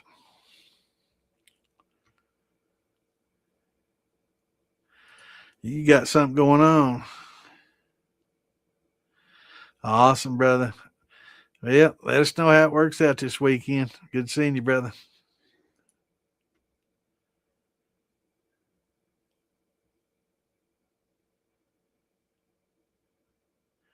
Hell yeah. It's no, I mean, you definitely want to have that. It's great to have, but I also put a valve in, just regular 1/2 inch, 5/8, 3/4 valve. Just plumb that right into the cap, just the same. Um, it's on mine. Mine's got like a top that comes up, and then it's got it's the um, football, but they got a couple of valves in the top of it, and you just open them up. Just anything to let the air equalize in and out. Doesn't have to be a massive size, just anything to let it suck air from the outside in and not get back pressure. And that's mainly important if you have a thumper or an infusion or jar rig or something that closes it. But absolutely, it's good to have. I mean, 5, 7, $12 for vacuum relief. Absolutely. And pressure relief for, if you get something backed up and you don't know it, prevents an explosion. I guess y'all heard about that distillery in Florida had an explosion in Inverness, Florida. We talked about that Saturday. They had a big explosion. One person got killed. A bunch of people on the sidewalk got, I don't know if they had I guess they had a big plate glass window out front of the distillery. Damn, I got a big old cut there. I didn't even notice that till just now. Didn't you see that? How the hell did I do that, man? I didn't even notice that. How the hell? I didn't even know it. Did I see it on camera there? But yeah, it was bad. It blew shrapnel all over the sidewalk. People were out there. A few people got cut up pretty badly from it. So, been nice for them to have a good pressure relief valve that worked. I guarantee they had one. I guarantee it failed too. So that sucks. So it's always good to have that valve on top. Shit starts happening, you cut it off and open it up, and it's okay to have a shop full of vapor if you got your fuel cut off, your gas cut off, or electric or whatever you're running it on. Much better than blowing. It doesn't matter. The ones on mine are like I don't know, they're between maybe 3/8, little teeny ones, but they work fine. It's big enough I can pour back in. There's 2 of them, so I guess it's probably equivalent to a half, maybe.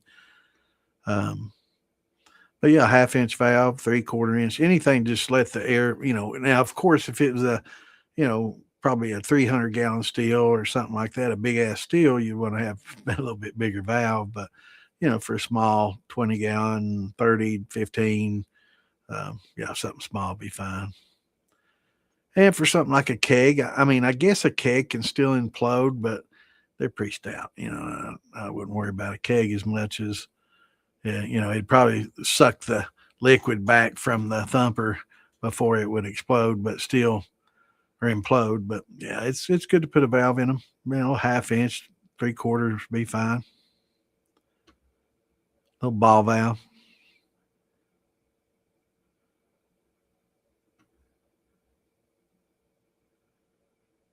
Yeah, you can disconnect the thumper. Where it comes out the lint arm, you can disconnect it there and let the air feed back through the cap and lint arm. That's fine. Yeah, but it's all going to be hot. You need to get your gloves and do it if you're going to do it.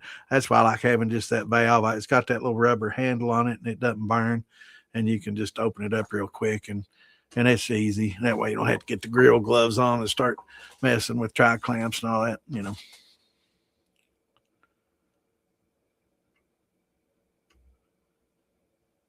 Yeah, yeah, I'll be able to do it with copper for a lot cheaper, for sure. I'll get one of those Digiboshes and use those elbows and buy me a few ferrules and maybe I might even use a sight glass out of that Digibosh, put it at the top or somewhere. But those are pretty cheap. They're pretty nice. It's a good deal. They got on Amazon right now for $99. I'm probably going to buy one or two of them. I bought a couple of them just for the parts. I mean, you can't buy those parts separately for anywhere close to that. So, I mean, it's a hell of a bargain. You get two elbows. Well, here, let me show you a picture of what it is. It's these. I've showed it 1,000 times before, but it's a really good deal. And if you have hell, man, this computer's slow as shit.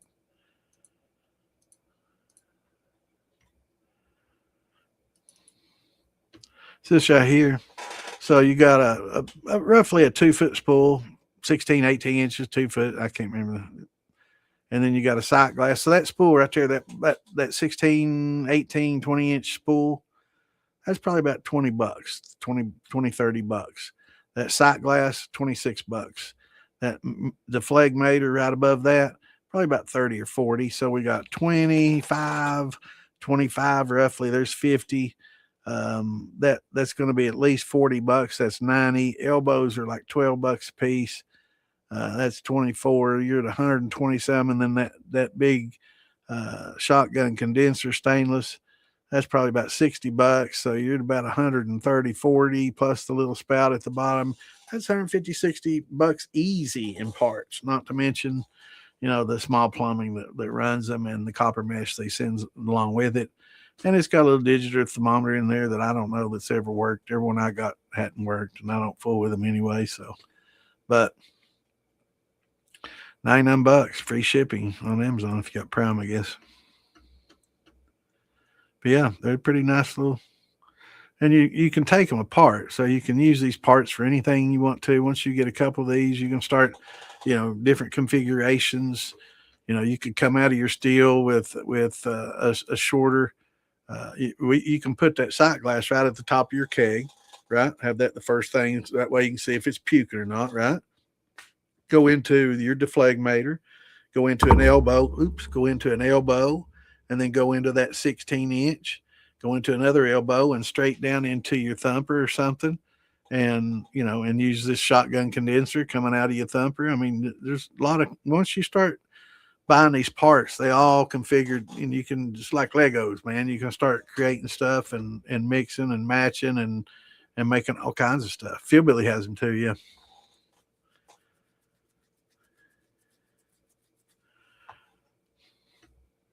Yeah, yeah, definitely.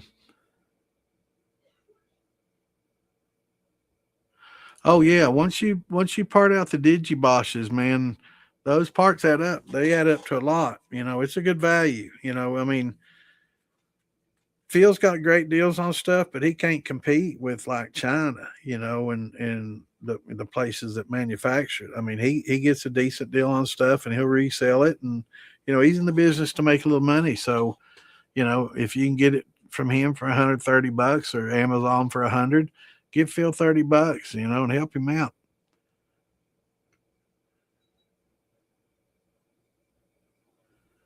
But yeah, those work well on a keg.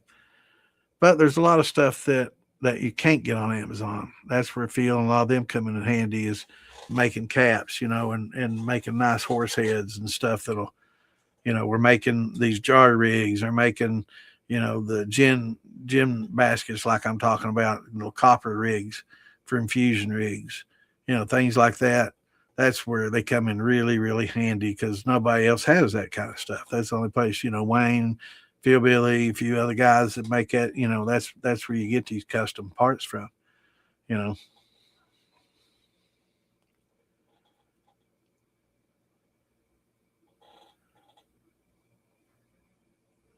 Oh yeah.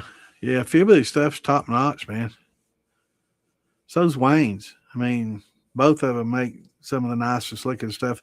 I mean, like Wayne's soldering and welds are just like, I don't know that anybody in the business does any. I don't think anybody in the business does any better, to be honest with you. I mean, it's hard to see where, like it just a funnel. A lot of people just take a funnel and they'll hammer it together and just, make a big solder and they'll have solder splattered everywhere. I mean, on Wayne's, you have to get a magnifying glass just to find where he butt jointed it, and then just a really fine um, weld there. It's really top notch work. Philby's is top notch too. Both of them make really good stuff. Yeah.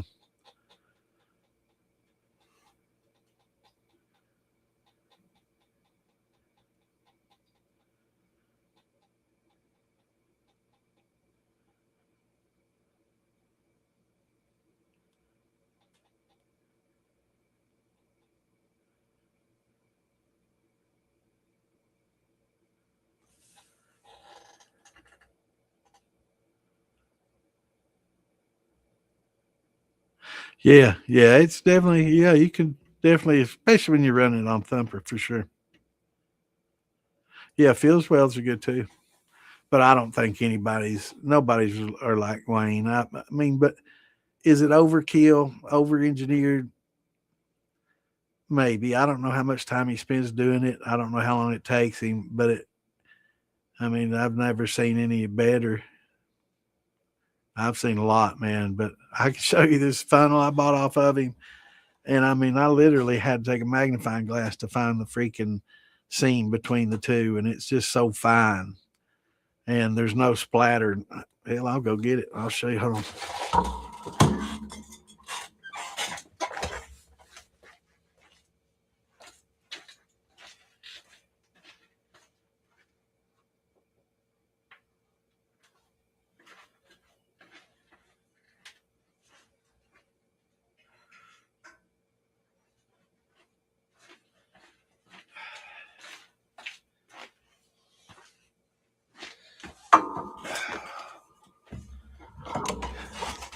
Yeah, I got a little whiskey thief in a funnel. Now let me get my magnifying glass here.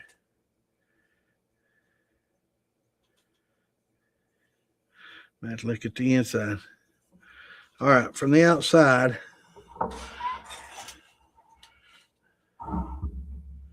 you see it? That seam right there? You can barely see it right there at the end of my finger. That's with the magnifying glass. You can barely see that right there. See it? Barely shining right there, that little light part right there in the middle. By the eye, you can barely see it. And that's just down the bottom. At the top, you can't see it at all. Now, inside, you can see, on the inside right there, you can see it's got some solder. But on the outside polish, man, you just don't, that's top notch work, man. I mean, you just don't see that quality. That's time and polishing, and that's such a fine solder. I have to look inside to find it. But it just, I mean, it's so fine. Yeah, you can see it there right there. Let's see. That camera does it right there. You can see it barely right there. Put it on up where it gets polished in. You don't even see it. Probably overkill, but I mean, it's top notch work, man. A little whiskey thief. Little whiskey thief. Nice. Nice little set. He's got all kinds of stuff, man. He's got good whiskey. Him and Phil both do great work. But I was really impressed when I saw that, man. I was like, man, and I think he does cups and tumblers and stuff too. Top notch, man. I just get the gold glass ones, I used to get the digital pH and all that digital stuff, and it's just calibrating and getting it, and they make good ones, but they're expensive, right? And I just don't trust the cheap ones. It's the same thing with the pH meters. You can get them for $9, and they'll last you, 6, 8 months, and then they go out, and you have to buy another one. or you can buy the paper that'll last you a year or 5, depending on how often you use it. It lasts forever. Keep it in a cool, dry, dark place, and it'll last for years and years. But they have the digital pH meters that are like $100, $200 that'll last you a good long while if you want to spend that kind of money. Same thing with hydrometers. The digital ones. I'm sure they go up to 800,000 of dollars. Or you can get them for pretty cheap. Refractometers pretty cheap, and some very expensive ones just the same. Cheap ones don't expect much.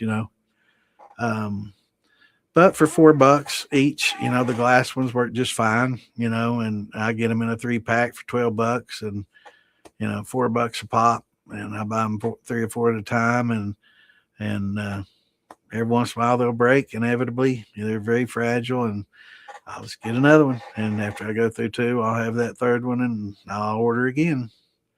And it doesn't happen often, though. I might go through one every 2 or 3 years. So I try to handle them well and not get drunk when I handle them, because I drop more shit. Used to, I never dropped anything. Younger, man, I was nimble. I never dropped anything. Always sure-footed. Now, man, it's like you get old, you fucking get mad at yourself for dropping everything. It's like I can't even set a damn can down without it tumbling over my contact solution. I set it down today, and the damn thing just falling over. I'm like, hell no, I know I set that thing down flat. I don't know how the hell it fell over. But I get, when you start getting older, that shit starts happening. But yeah, it's tough getting old, man.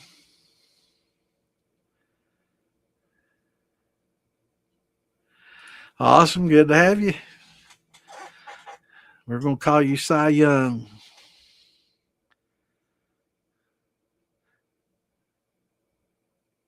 I'm glad you're enjoying it, brother. Come in and ask any question you got. We'll try to answer it best we can. If we'll put up some pictures and show you some examples. We got charts that, because sometimes it's hard to understand what somebody's saying. That's why I talk about Amanda's class. You can't teach somebody cuts, right?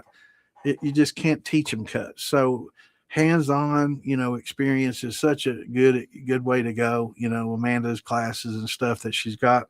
For those that don't know Amanda Bryant, she does a lot of hands-on classes.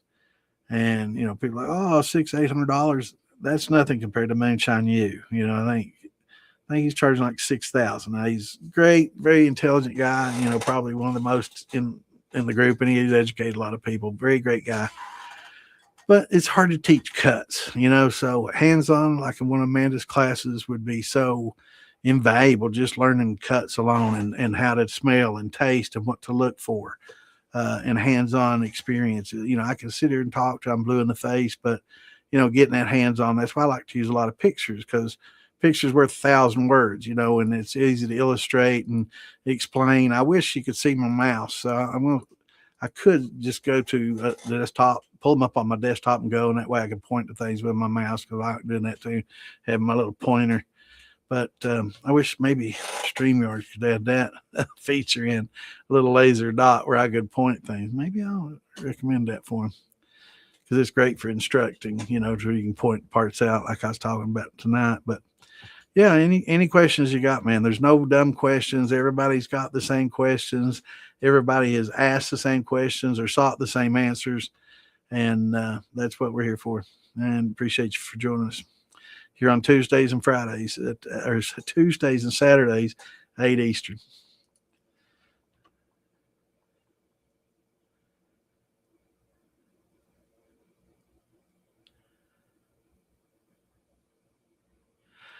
I test mine right at the very beginning, right when the mash is done. I'll test it and see if I've got a decent starting gravity. If I don't, I'm going to cheat and put a little dextrose in there. I don't care. It's not going to hurt a thing. You're just using a little bit, like in a grain, and it's basically glucose sourced from corn anyway. So, it's just, corn syrup dehydrated. It's dry. The dextrose I use dry. So if I don't get, if I get a 1050 or 1045 or something like that, it's a little bit low, and I don't get the greatest conversion, the world doesn't end, and I just add a little dextrose and move right along. It's you don't even know it. Now it's not like I'm adding half or more dextrose and not getting a good conversion, but just a little bit to cheat it up. So I'll take my gravity there at the first, and also I'll let my glucoamylase work overnight before I get a starting gravity. That way it can convert more sugars and get more dextrins broken down. So I give them time to work too before I do. And then the next morning, I'll take my gravity and then add my yeast and then I'll take it again there at the end when I'm checking. When I think it's about ready, I'll taste it. And when it gets to where I think, and I like tasting it too, before and then taking the gravity reading and kind of guessing what it is by taste, and then dropping the hydrometer into, and checking it. Oh, I was pretty close, or damn, I was way off, but kind of develop a little bit of experience that way. When you do break your hydrometer and you've got a mash going, you don't freak out, and hope Amazon can get it delivered fast enough but being able to taste it and kind of guess and then check it. And then at the end, do the same, taste it. Tastes like it's got a little bit of sweetness still left to it. Yep, 1.010, it's still got a little bit of sweetness left to it, and developing that palate for that, it helps a lot. And then you can back it up with, of course, your scientific instrument, so you'll know what your actual reading is. So, and then, I'll test it several times till I'm ready to run it. And then, of course, then we break out a different hydrometer for proofing. Yeah, they've got it with Wi-Fi and all that. Yeah, you can test your gravity while you're at the office. Just have it floating in there and just look at it while you're on vacation. Drop every day.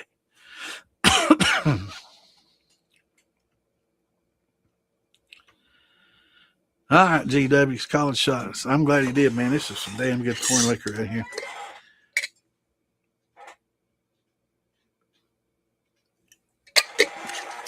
Man, that's good corn liquor. Damn good. Derek Kyle. Man, that's good. That's almost as good as mine. I'm kidding him. That's pretty good stuff right there. That's Ohio Blue, Jimmy Red, and I'm not sure what, maybe, I think the white comes along with that Ohio Blue. It's got some white mixed in it. Good shit. Red, white, and blue. Three different corn. Maybe two. I think he got some white and some Ohio Blue mixed.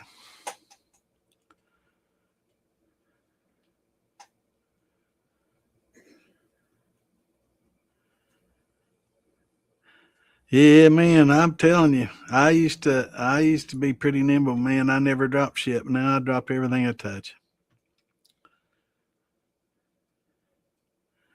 Uh-oh. I guess if you're giving tattoos, you better keep a pretty steady hand like a surgeon. Yeah, man, I'm the same way, GW. It's like, God bless, man. Whatever happened to me, I don't know, man. I'm doing good to get through dinner without getting it all over me and my damn beard and all. I just spill my drink and everything else.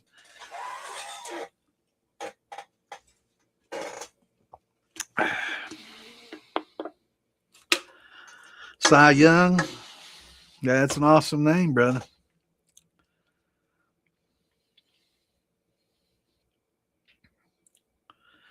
I love to hear it. I love me some wine. Hell yeah, man. It's a great hobby, man. Making wine, beer, and distilling, brandies. It's awesome. I think it's sad that everybody's not able to do that legally. I just don't understand, I don't understand it. I mean, as long as you're not selling it and how's it any different than growing your own damn food? That's tax evasion. I'm growing my own food. I'm not buying it somewhere and paying tax on it. So it's the same with liquor. I'm making my own liquor. I'm not buying it somewhere and paying tax on it. It's not tax evasion. It's called self-sufficiency. And we should be able to do that. And they want to cite, oh, it's a safety thing. Bullshit. You let me fry a turkey. Frying a fucking turkey is much more dangerous than distilling some alcohol. That's a fact.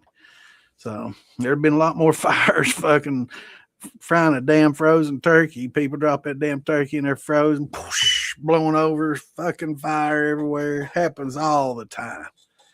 You don't get that with distilling liquor. So unless you make turkey frying illegal, I don't want to fucking hear about it. Silly. It ain't about safety. It's all about the Benjamins.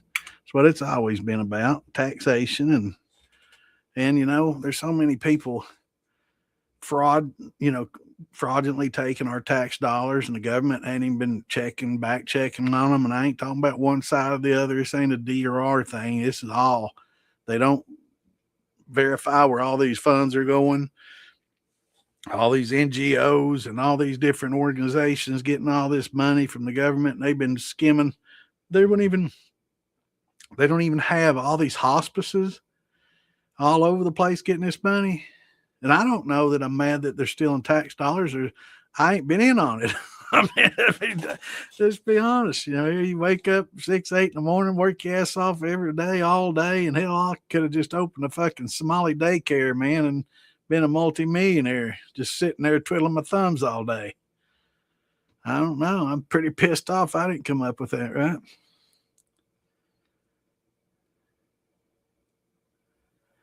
Yeah, they got some that are made for some pretty heavy duty glass and stuff that are little more expensive. They're not real thick and blown, but I mean, I keep mine inside these little plastic cases lined with foam, and it works pretty well. But I'm telling you, man, some of them you can just look at them real hard and they'll break.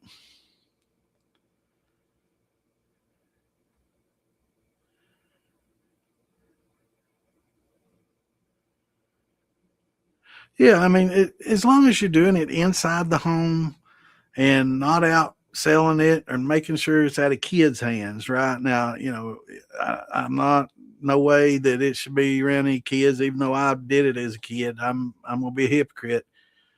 But as long as it ain't around kids and you're not involving the kids in it, I don't know. For a lot of hillbillies, it's a traditional thing that the kids get involved and learn from their papa, and it's something that's handed down, and there's something to be said for that. We're kind of getting away from tradition and things like that. And it's not a bad thing. We all drink, right? We enjoy drinking alcohol, and so, and I think that's why politically, you got people on both sides of the aisle that like their alcohol. Obviously, a lot of senators in the House, in Congress, like their alcohol. So I think that's something maybe they can agree on, right? But yeah, I think that as long as you're not out selling it, you're not tax evading. As long as you do it reasonably and safely within the sanctity of your home, it should be like whatever you do in bed, right? It's your business. I don't care if you're straight or gay. That's none of my business. It's nobody's business. So anybody should be able to do whatever they want like that. And I think distilling is the same way. I don't. I may do differently, but I try not to judge people. If they want to do what they want to do, if that makes them happy, float your boat. However you want to float it, man. It ain't none of my damn business. Just don't hit on me. Just don't flirt with me.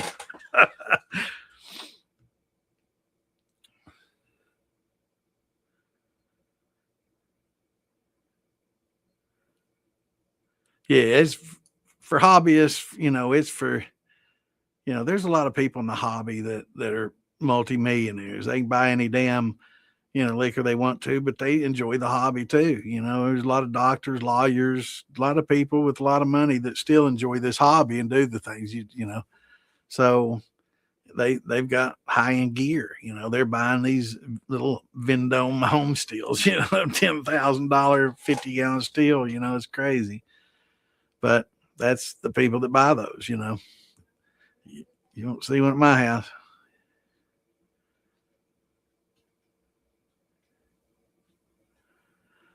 Right. And some people can do that. I mean, if you can, I ain't gonna judge you. If you got millions of dollars and you want to buy high end stuff, more power to you. I'll try to manufacture it and sell you some. But yeah, for most of us, it's one piece at a time as I can afford to get it. Right. No, it ain't. It ain't so common anymore. But I think eventually, um,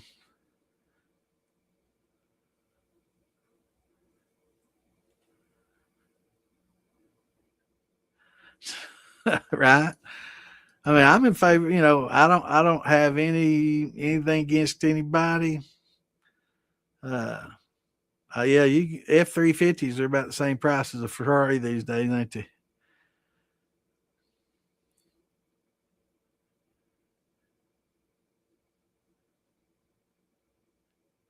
What's going on in England? How's it going, Steve? Good to see you, brother. We got quite a few people from over in the pond coming in here.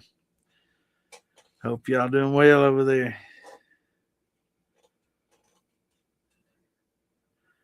Yep, yep. Buy expensive stuff. Just buy once, cry once, and you done. And you cry again when you sell it and lose money, I guess, kind of like a boat.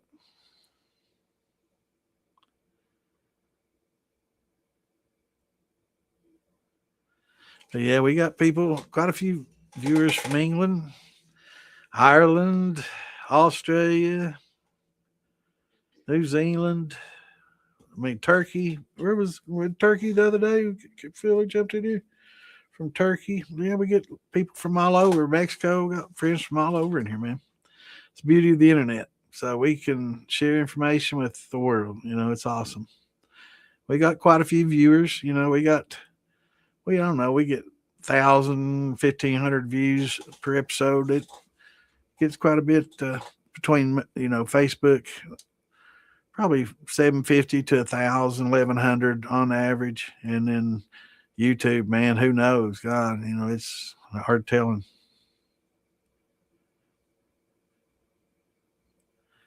But I know we get a bunch on Fieldbillies, and then the militia probably not near as many. But Fieldbilly's got a lot of followers and stuff, so we get a lot from him as well. I think he's got like 500,000 followers, maybe more now. So yeah, we get a lot from all over. Love it. Sharing ideas and information with people from different places.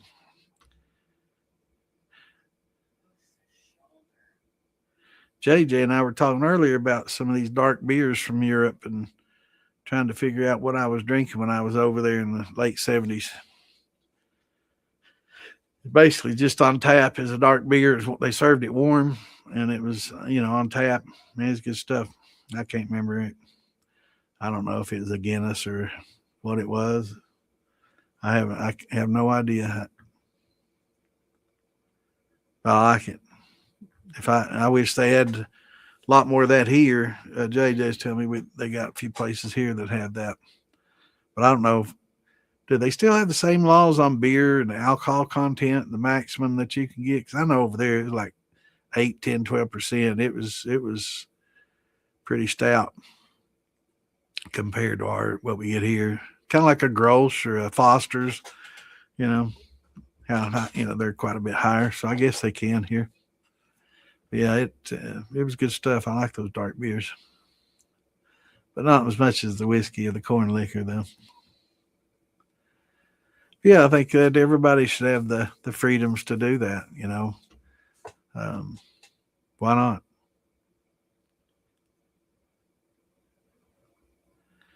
It's no different than raising a garden and eating your own food, or raising your own, as long as it's not a violation of the code. Having chickens and buying your own instead of buying eggs, you got your own, and having a pigsty instead of doing that, you got your own. That's not tax evasion. That's just self sufficiency. But I don't know. There was a point in time they didn't like that. People being self sufficient, living off the grid. They want to get that money. They want to be involved. But the craft goes higher. That's good. Yeah.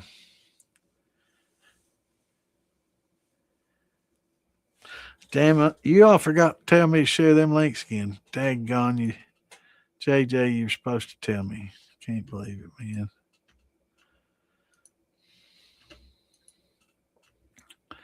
You believe it, Clint? Is Clint still in? I ain't heard him. You still with us? Yeah, all right. Clint didn't tell me. JJ didn't tell me. Scott, I don't know. What was I tell you? What the hell?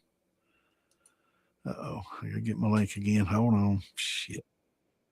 Hold on.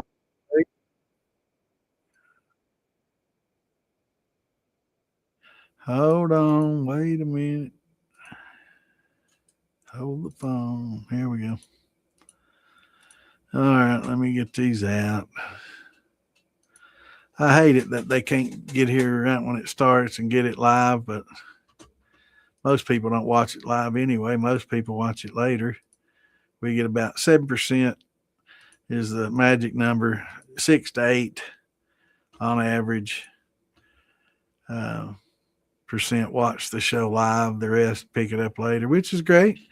But I'd like for some of you listeners to tune in live sometime and say howdy when you got an opportunity. Let us know what's going on, what you got going on. You could, do it from YouTube with a false name. You don't have to tell your real name. A lot of people are real conscious about that, and there's nothing wrong with being a little paranoid about those things. I would be too.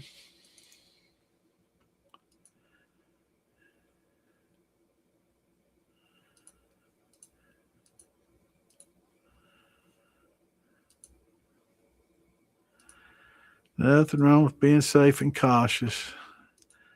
But these days, there's so much more for them to worry about with fentanyl and all the other crazy stuff going on, all these new drugs coming in every day. It's, there's a lot more for the world for everybody to be concerned of. Man, that mash is working off. I'm looking at just plain grain and shine. Mike Hatley's group, man, they've got a picture of this dude's got his mash, 10 blackstrap molasses. Man, that thing's working hard. It's looking good, man.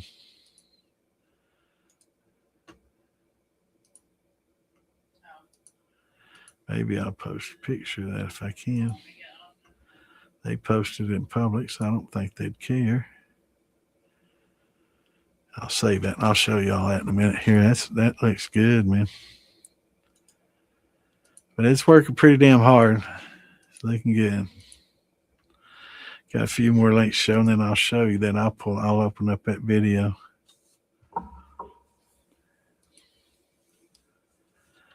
I did notice that one of the groups I've been sharing to hadn't been posting my stuff, and I looked into the group. It's a rather large group, and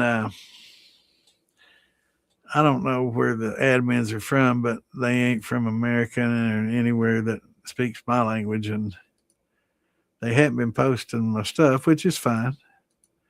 But it's supposed to be a moonshine group, and I went through and looked at all the posts and stuff, and it's just basically a site to get clicks, and I guess maybe somehow they get paid for clicks and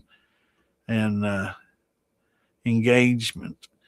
And daggone, I wasn't able to share it to everybody. Well, maybe in another hour or so I can share it to them groups. But let me pull this video up here and show you here. All right, let me pause that video and I can share my screen with you there. Let's see, let me share screen.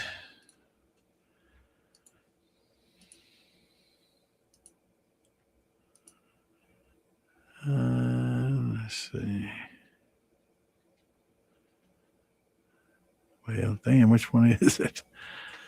Let's see. All right, it'll probably be this one. Nope. This one. Nope. Damn. That one. Yeah. There we go. Check this out.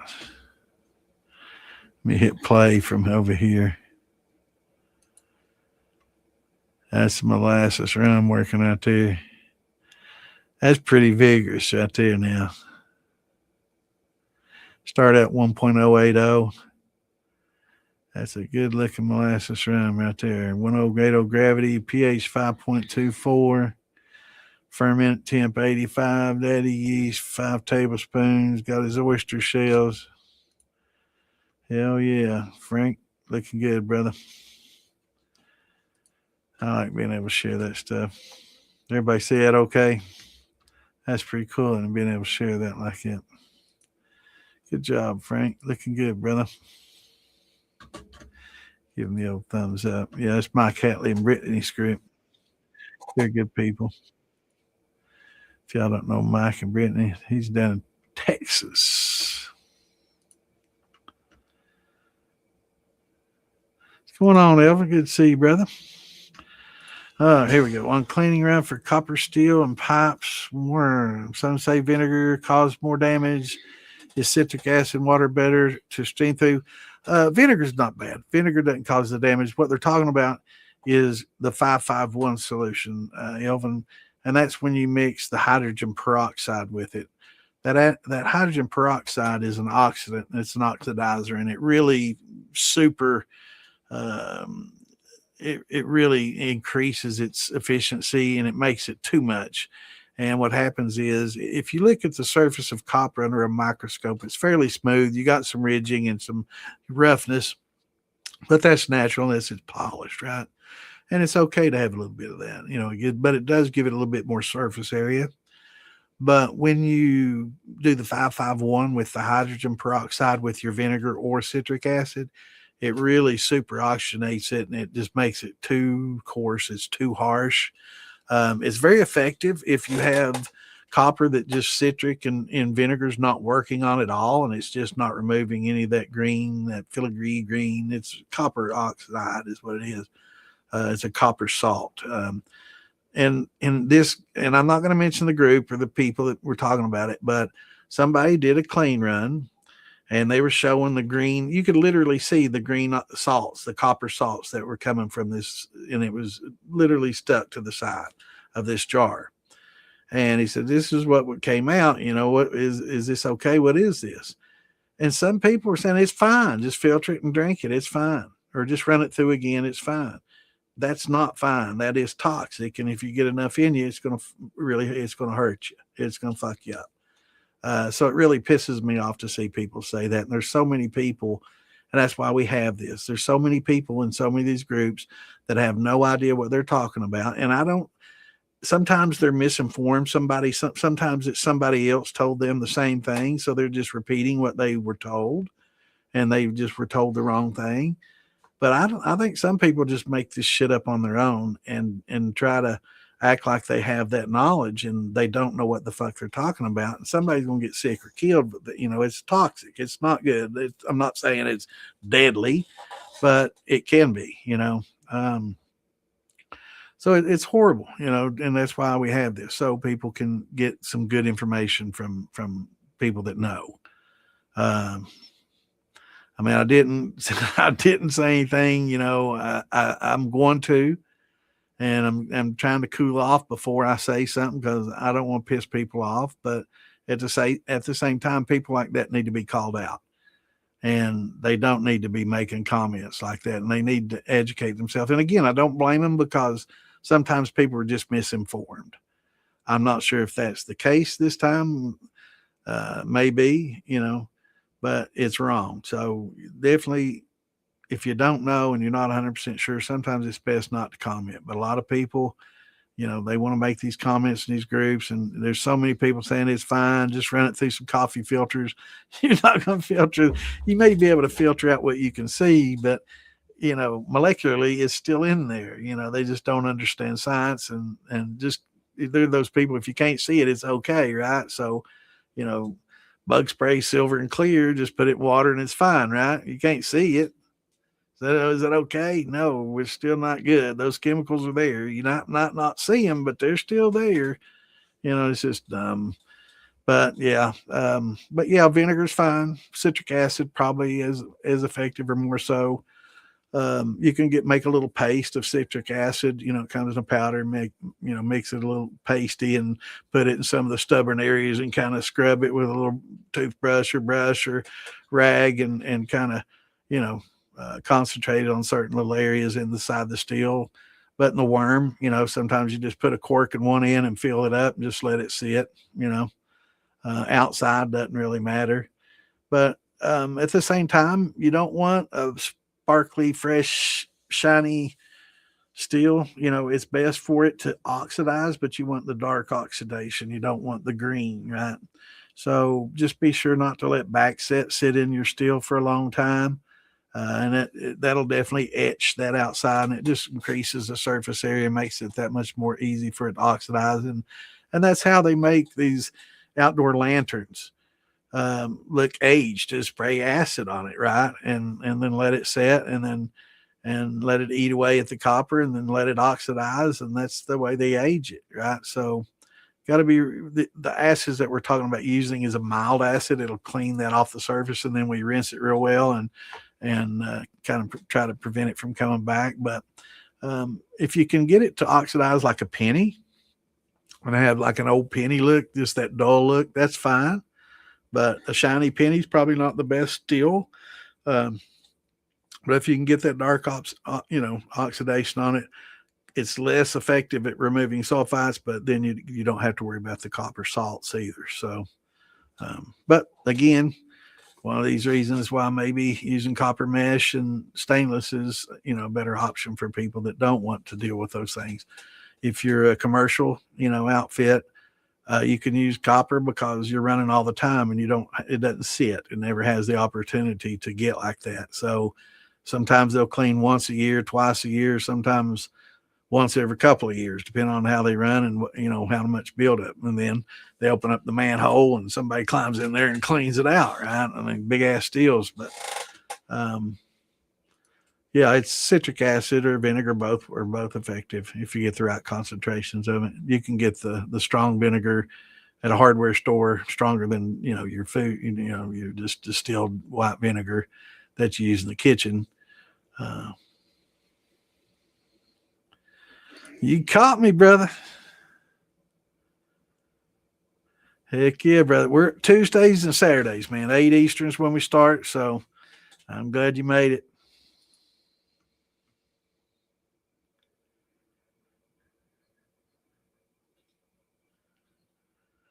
First language spoken in North America.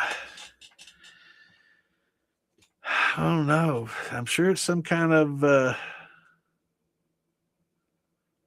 probably some Asiatic. Probably, I think they traced people came across the land bridge that was once where Alaska is and they came from Asia over across and into here long before the Indians. So maybe some kind of Asiatic. I'm guessing maybe.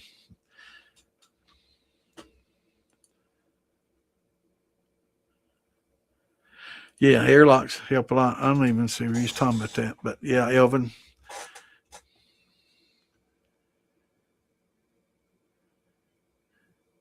Come on, Richard. Good to see you, brother. I appreciate you, man. Hope y'all doing well.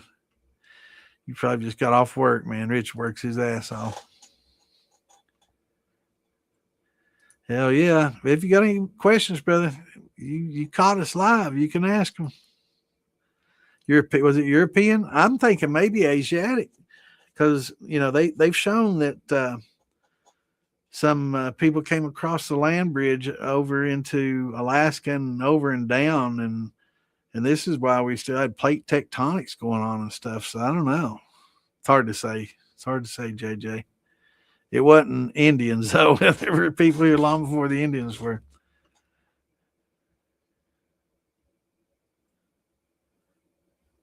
Yeah, that's right.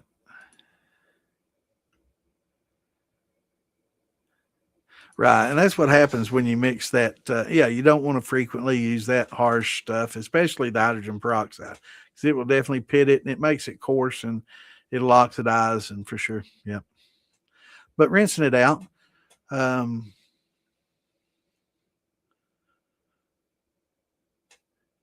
Yeah, it's definitely toxic, man. I mean, it can kill you for sure if you get high enough concentrations. Those copper salts ain't nothing to play with for sure. But it's crazy. That's why one of the main reasons we put this here is to help people like that and answer questions directly and let, especially with safety stuff. That we can't stress that enough. Hey Marie, how you doing? Good to see you. But yeah, I want to definitely, want to make it a safe hobby, and a lot of people, that's one of their biggest concerns, as it should be. There are a few things that, and Miss Tammy's showing up at the same time. Hey, good to see y'all. So there's a few things that can go wrong and cause some major issues, and we like to address those. And certain bacteria is, usually not a big problem, but the copper oxides and copper salts and definitely can mess your organs up. It'll kill your liver, and it'll kill you.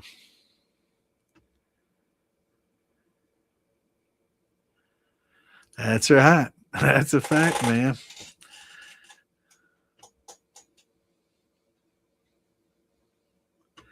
They don't.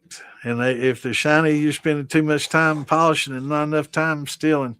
But yeah, these outfits have big, huge copper steels. They don't worry about keeping them clean. They rinse them out, refill them, and they're under constant use, so they don't have time to build up and oxidize. It's those that get used every 6 months.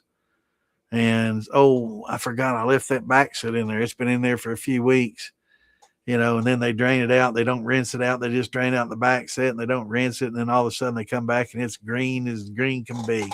Then they're probably going to need some hydrogen peroxide, and they may have pretty much messed things up. You can go back in there and polish them out and kind of smooth it.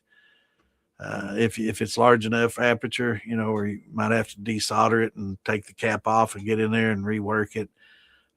But yeah, it's one of the reasons a lot of people have gone to stainless boilers and just copper lines and copper after the boiler and using the mesh as well. It's much easier.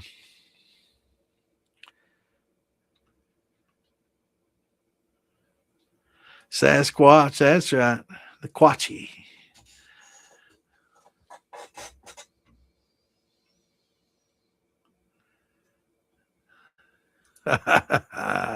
No, topless Tuesdays.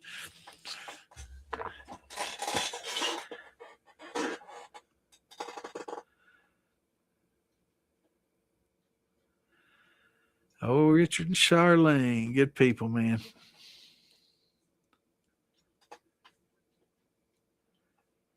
Yep, that's what it is.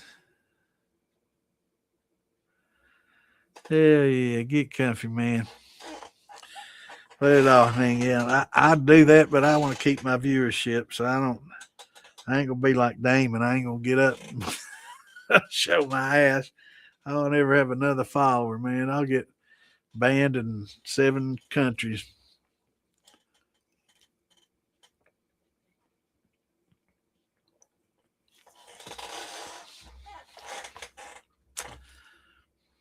But yeah, we got a lot of international viewers. It's great to have.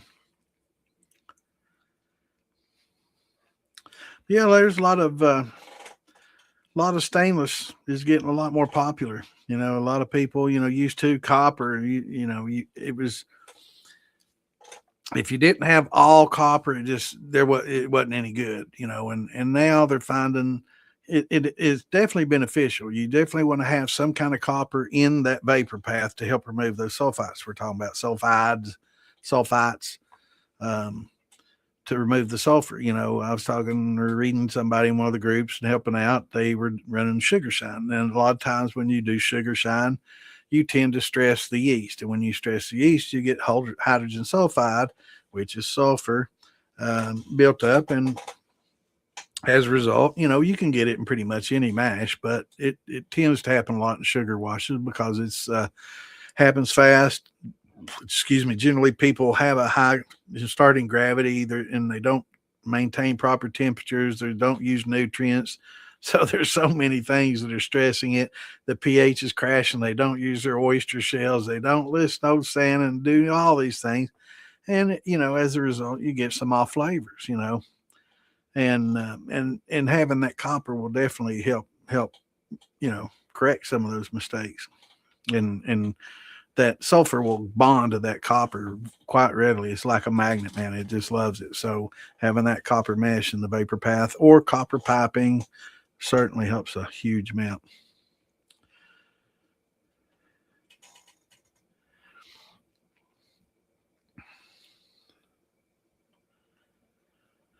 JJ taking off his shirt. Uh-oh. Here we go.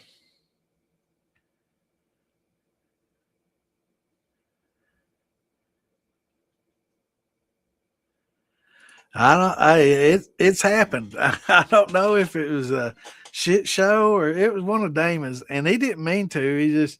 I don't know. He just got up and walked off and forgot that, I guess I don't know. Don't know what to say, but it damn sure he mooned everybody. Just walked right off, mooned the world. Yep, yep. I think he embarrassed himself a little bit. Hell, I'd be embarrassed. I don't know. With me, you're gonna have to go to my fans only page and pay $4.99 a month to get a pick of my butt. So I got that fans only going on. Just bad Santa fans only. Or is it only fans? Hell, I don't even know. I think Clint's on Grinder if you want to find him. That's funny. I shouldn't. That's funny. Yeah, I'm a Sasquatch. They used to call me that when I was in college. I think Robbie Morgan was the first one to call me that. We were all Kappa Alphas. They used to call me Sasquatch because I'm hairy as a bear.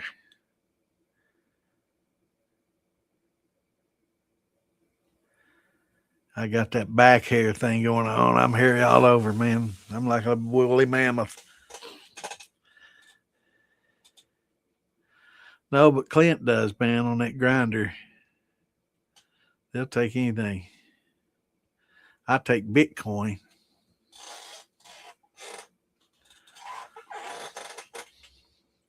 And what's that, Ethereum or whatever the hell they pronounce it? I wished I'd have bought a bunch of Bitcoin when I was younger. I never had much faith in it because it wasn't backed, right? Um, so I thought it was silly. I had a buddy of mine. He's so pissed off, man. He he he used to do web pages and stuff and make web pages back in the day and sell them. When they were making the names, he created a bunch of names and spent 1995 and created a bunch of internet names, and he would sell them. And I think he sold some for some Bitcoin back in the day when they were like maybe $40-$50 is when people were buying pizzas and shit with them. They wasn't a lot. Yeah, it is time shot. So I don't know, he had probably a few Bitcoins, in this account. And I mean, it's right when they first started.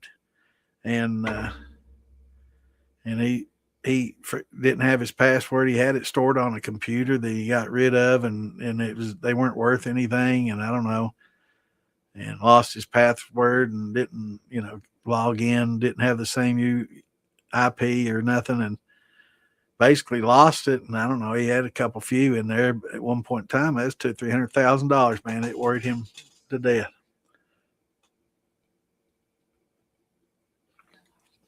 I never bought into it because I never had faith in them.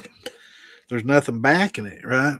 There's no business there. There's no gold. There's nothing backing it. It's just the demand somebody else might have for it. So never quite understood that. I understand the blockchain, how it works, but at least with a stock, you're buying a company with a product. Or if you're buying into currencies, you're buying into the stability of their government. So there's lots of I think it's a grift too. I always have thought it was a grift, but quite profitable. I just wish I would have foreseen, how profitable it was. I had a buddy of mine. I gave him a tip for a bet. And this was when Bitcoin was $900. And it was a high odds bet. It was actually 2 bets parlayed. And it was like 90-1. So he bet $100 on it. And it won 9,000. So that's like 10 Bitcoins, right? They were $900 at the time. And eventually those Bitcoins that were $900 turned into over $1 million at one point when they were over 100,000 each. So that $100 bet turned into $1 million for him. I wish I'd made that bet. He made it. He's wealthy though. He married an attorney. He runs a car dealership. Hell, I'm getting all kinds of messages. He runs a car dealership, and his wife's an attorney, so he's got plenty of money. And he's that's my gambling money. So he's got over $1 million in an offshore account that he uses just to gamble with now. That I gave him, and he never gave me a fucking penny for that. He always laughed and said, "Thanks, man, I appreciate it." Gave the dude $1 million. He never kicked me back shit, fucker. The old college buddy.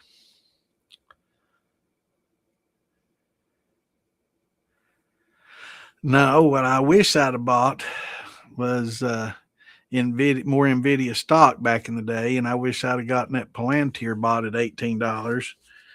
Or gold. I wish I bought more gold. I bought a bunch when it was $398. Or no, I'm sorry, $298. It's when England went off their gold standard and sold a bunch off. It went cheap. Actually, it was cheaper than that. I got it when it was like $298, but it got in the 260s maybe.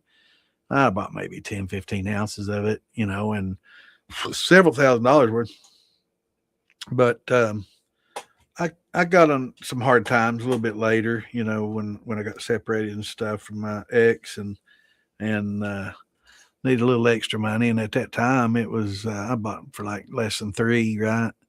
And it was like 1,600, 1,500. And I sold a bunch of it at that price and thinking that no way it's going to go higher than that. That's crazy, but look at it now, but I don't have any regrets because I made a lot on it. And I sold it when I needed it. So it definitely helped me out and helped me through some hard times. So that was good. But yeah, I wish I'd have bought more of that Nvidia stock back in the day. I made a little bit on it, but I wish I'd have bought it and held it. Because crazy to think, but $10,000 worth of that Nvidia back in the day would be worth over 30 million today. And people say 10,000 a lot. Shit, you look at what you spend on a truck. So instead of going out and buying that new truck, you take that $80,000 and buy that Nvidia stock, and 20 years, 30 years later, it's worth that that much. $100,000 be worth, oh, crazy, 300 million. Shit, give me 300 million. God, I don't know what I'd do. I'd probably be dead. Probably a good thing I don't have that kind of money.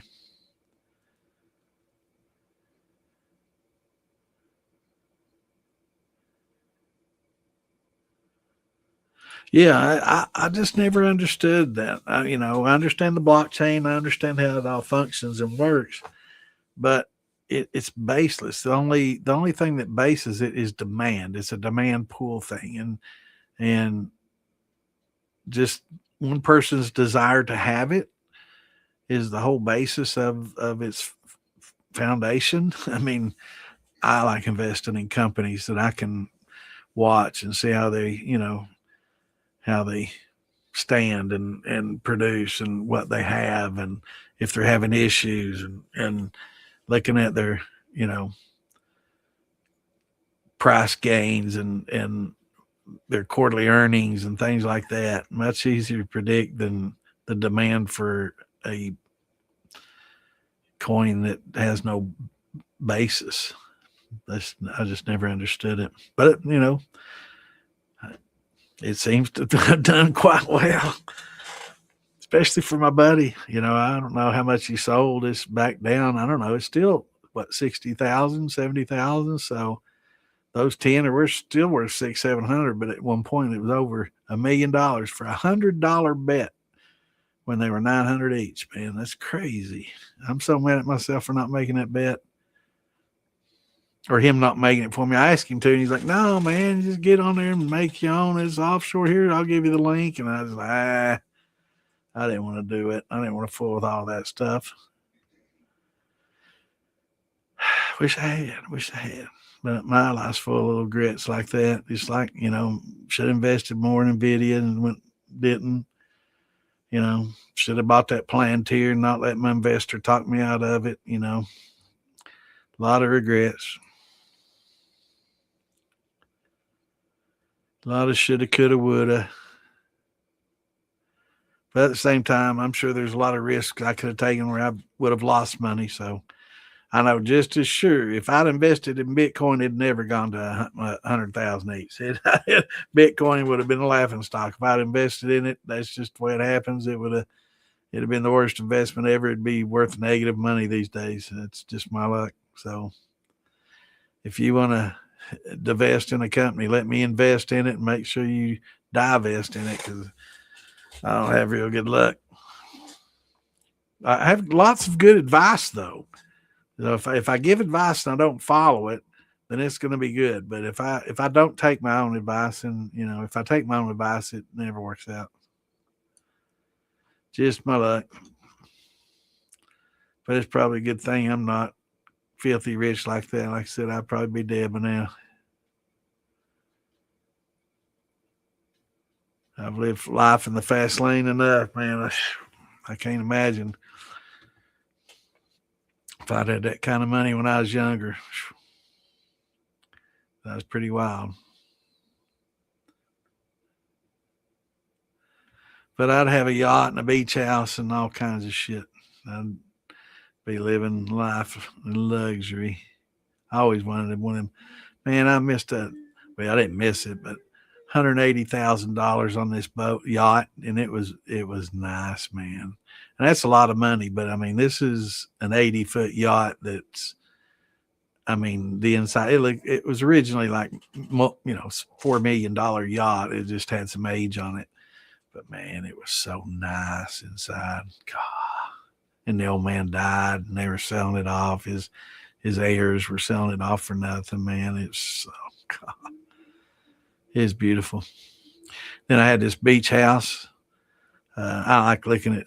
I'm in real estate, so there's this beach house down there in Florida. I've been looking along the coast from the Carolinas all the way up and down, looking for good properties on the water, not necessarily the ocean front, but on the water, on the river, inlets and stuff. And there was one down there outside of Daytona on Rose Bay that was like 270 some thousand, small house, needed a roof. And it was such a great deal. Backed up to the Rose Bay there, which is intercoastal, really close to Daytona, just Orange City in that area. And like 270, 280. And I wanted to get it, and I just didn't have my finances in order. And so it ended up selling. And I always kept track of it and looking at it. I just kept looking at it. Wish it had a nice little dock out back and everything. One of those shoulda, coulda, wouldas. And some bitch they fixed it up. Some people did, and they just sold that some bitch maybe a year ago for like $700 and some $1,000. It just killed me. Beautiful place. I mean, it wasn't no big, nice house either. It was a small place, big house would have been mega millions, but it was a nice place for me. It's probably like a 1,400, 1,600 square foot house, normal house. Wasn't no mansion or nothing fancy, but it's on the water. Beautiful view, man. It's just $1 million view out back. What? Here, back here talking.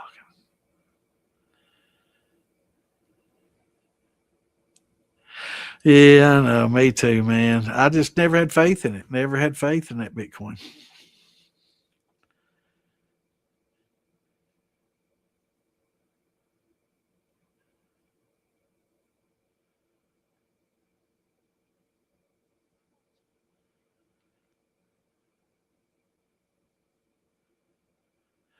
That's right. And that's why I never wanted to buy the gold futures and all that stuff. I bought those gold rounds and gold coins, the American Walker, Liberty coin, gold coins.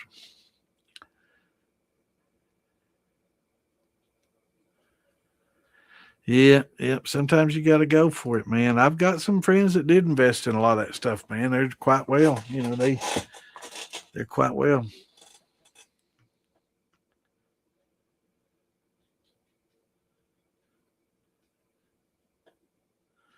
Hell, you don't own anything anyway, man. Your car, you pay taxes on every year. Your house, you pay taxes on every year. Every big purchase that you got, you pay taxes on motorhome, boat, whatever. You're going to pay taxes on it every year. So you're just leasing it from the government at that point. Pay the bank till you get it paid off and then pay the government from then on. But I guess that helps keep us safe and pay all the grifters.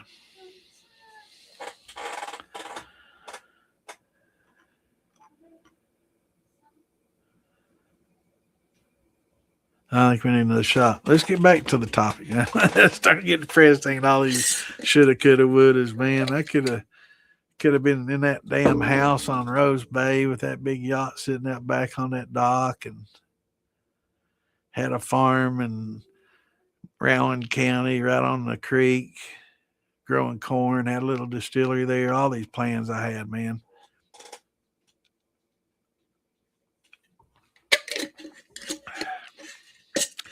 Yeah, never spend your own money is a fact, man. You don't get rich spending your money. You always borrow and pay the bank and let it pay for itself.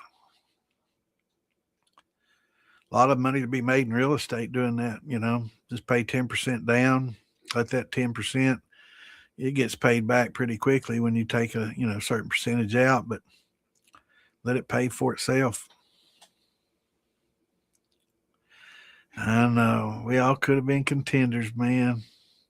I just always had trouble letting go of it. It took so much work to build up the money, and then it's just one little investment, one little thing go wrong, and it could all be gone.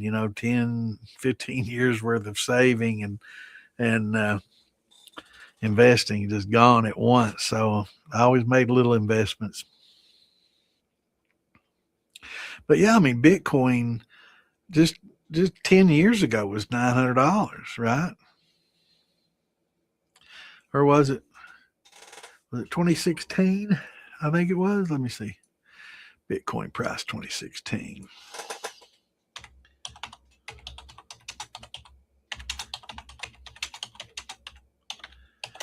Bitcoin low price in 2016 was 965, 975. Yep.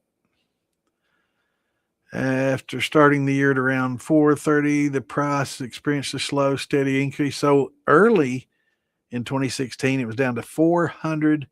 Okay. Bitcoin in 2016, Bitcoin's lowest price was 350 to 360 some dollars.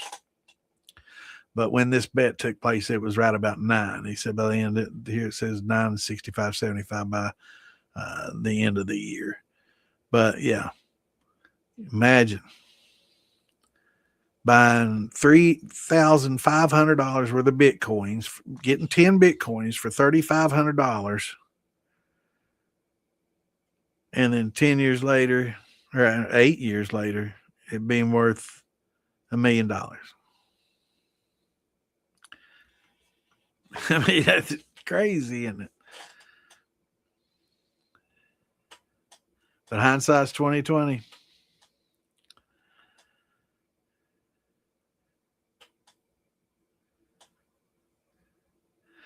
Cowboy boots, that's awesome.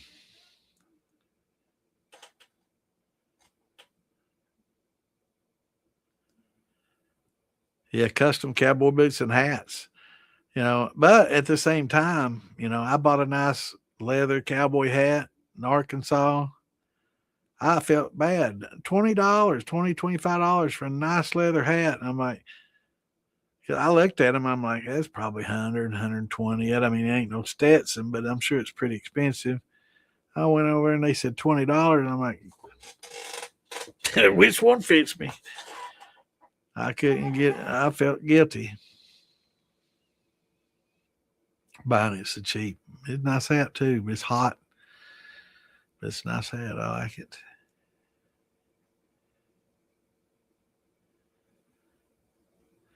Yeah, and unfortunately, um, I have a friend of mine, his dad, who was a shoe repairman. That was his job. And back in the day, people got their shoes repaired. They just didn't throw them away and go buy a new pair like they do today. Back then, you get a nice pair of shoes, foursomes or whatever, a nice pair of boots.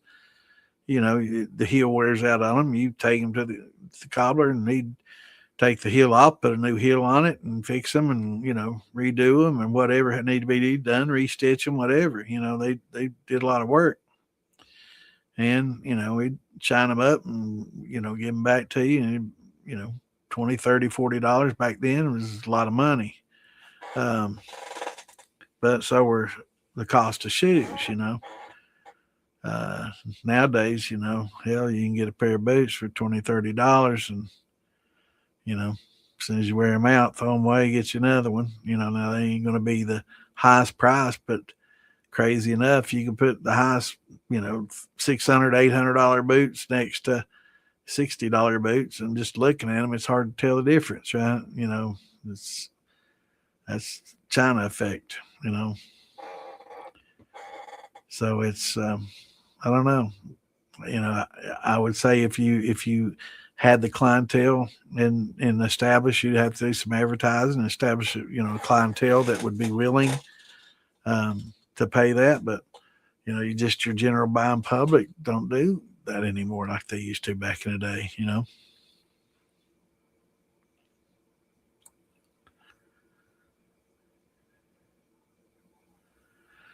Oh yeah, yeah, definitely.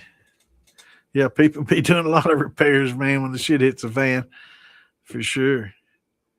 They ain't gonna be able to get new from anywhere. Expensive or cheap.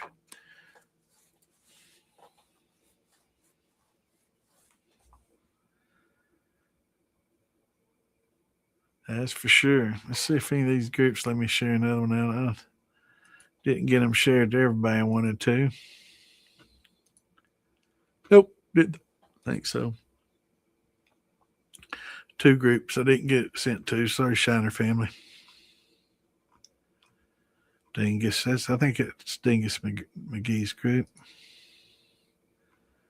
Yeah. Yeah, it's Dingus's group. He's pretty good. Seems like pretty good people. I ain't met him yet.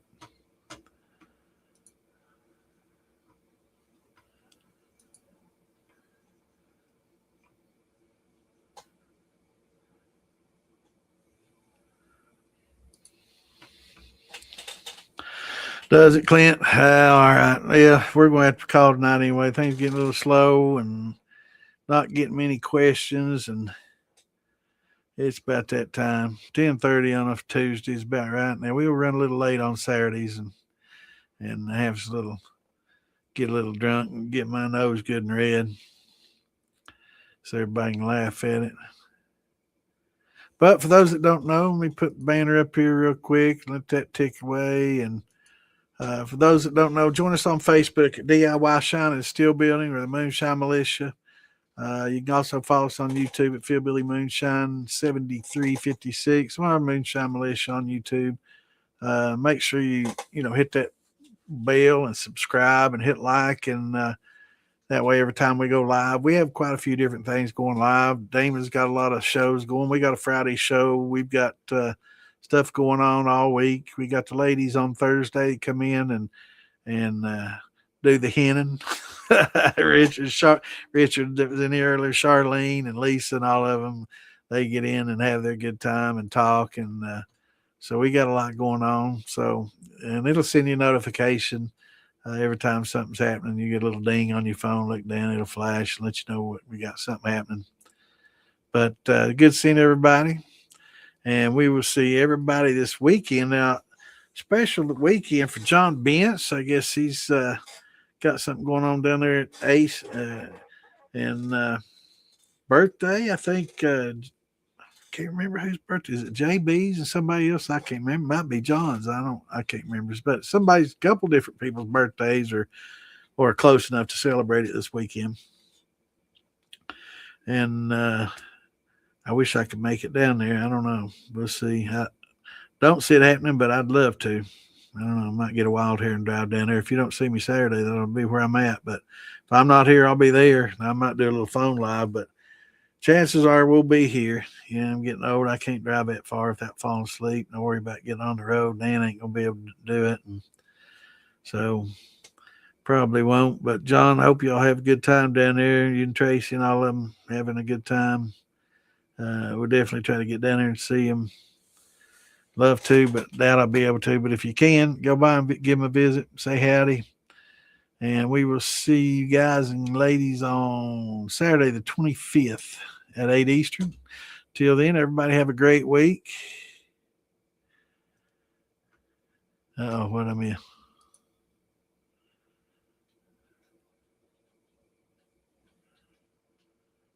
Neighborhood. Damn, Buffalo Bill. What we got going on, Cave Daddy? That's crazy, man. That's funny shit. All right, y'all. We'll see you Saturday. Till then, peace out. Shine on. Love y'all. See you Saturday. Have a great week.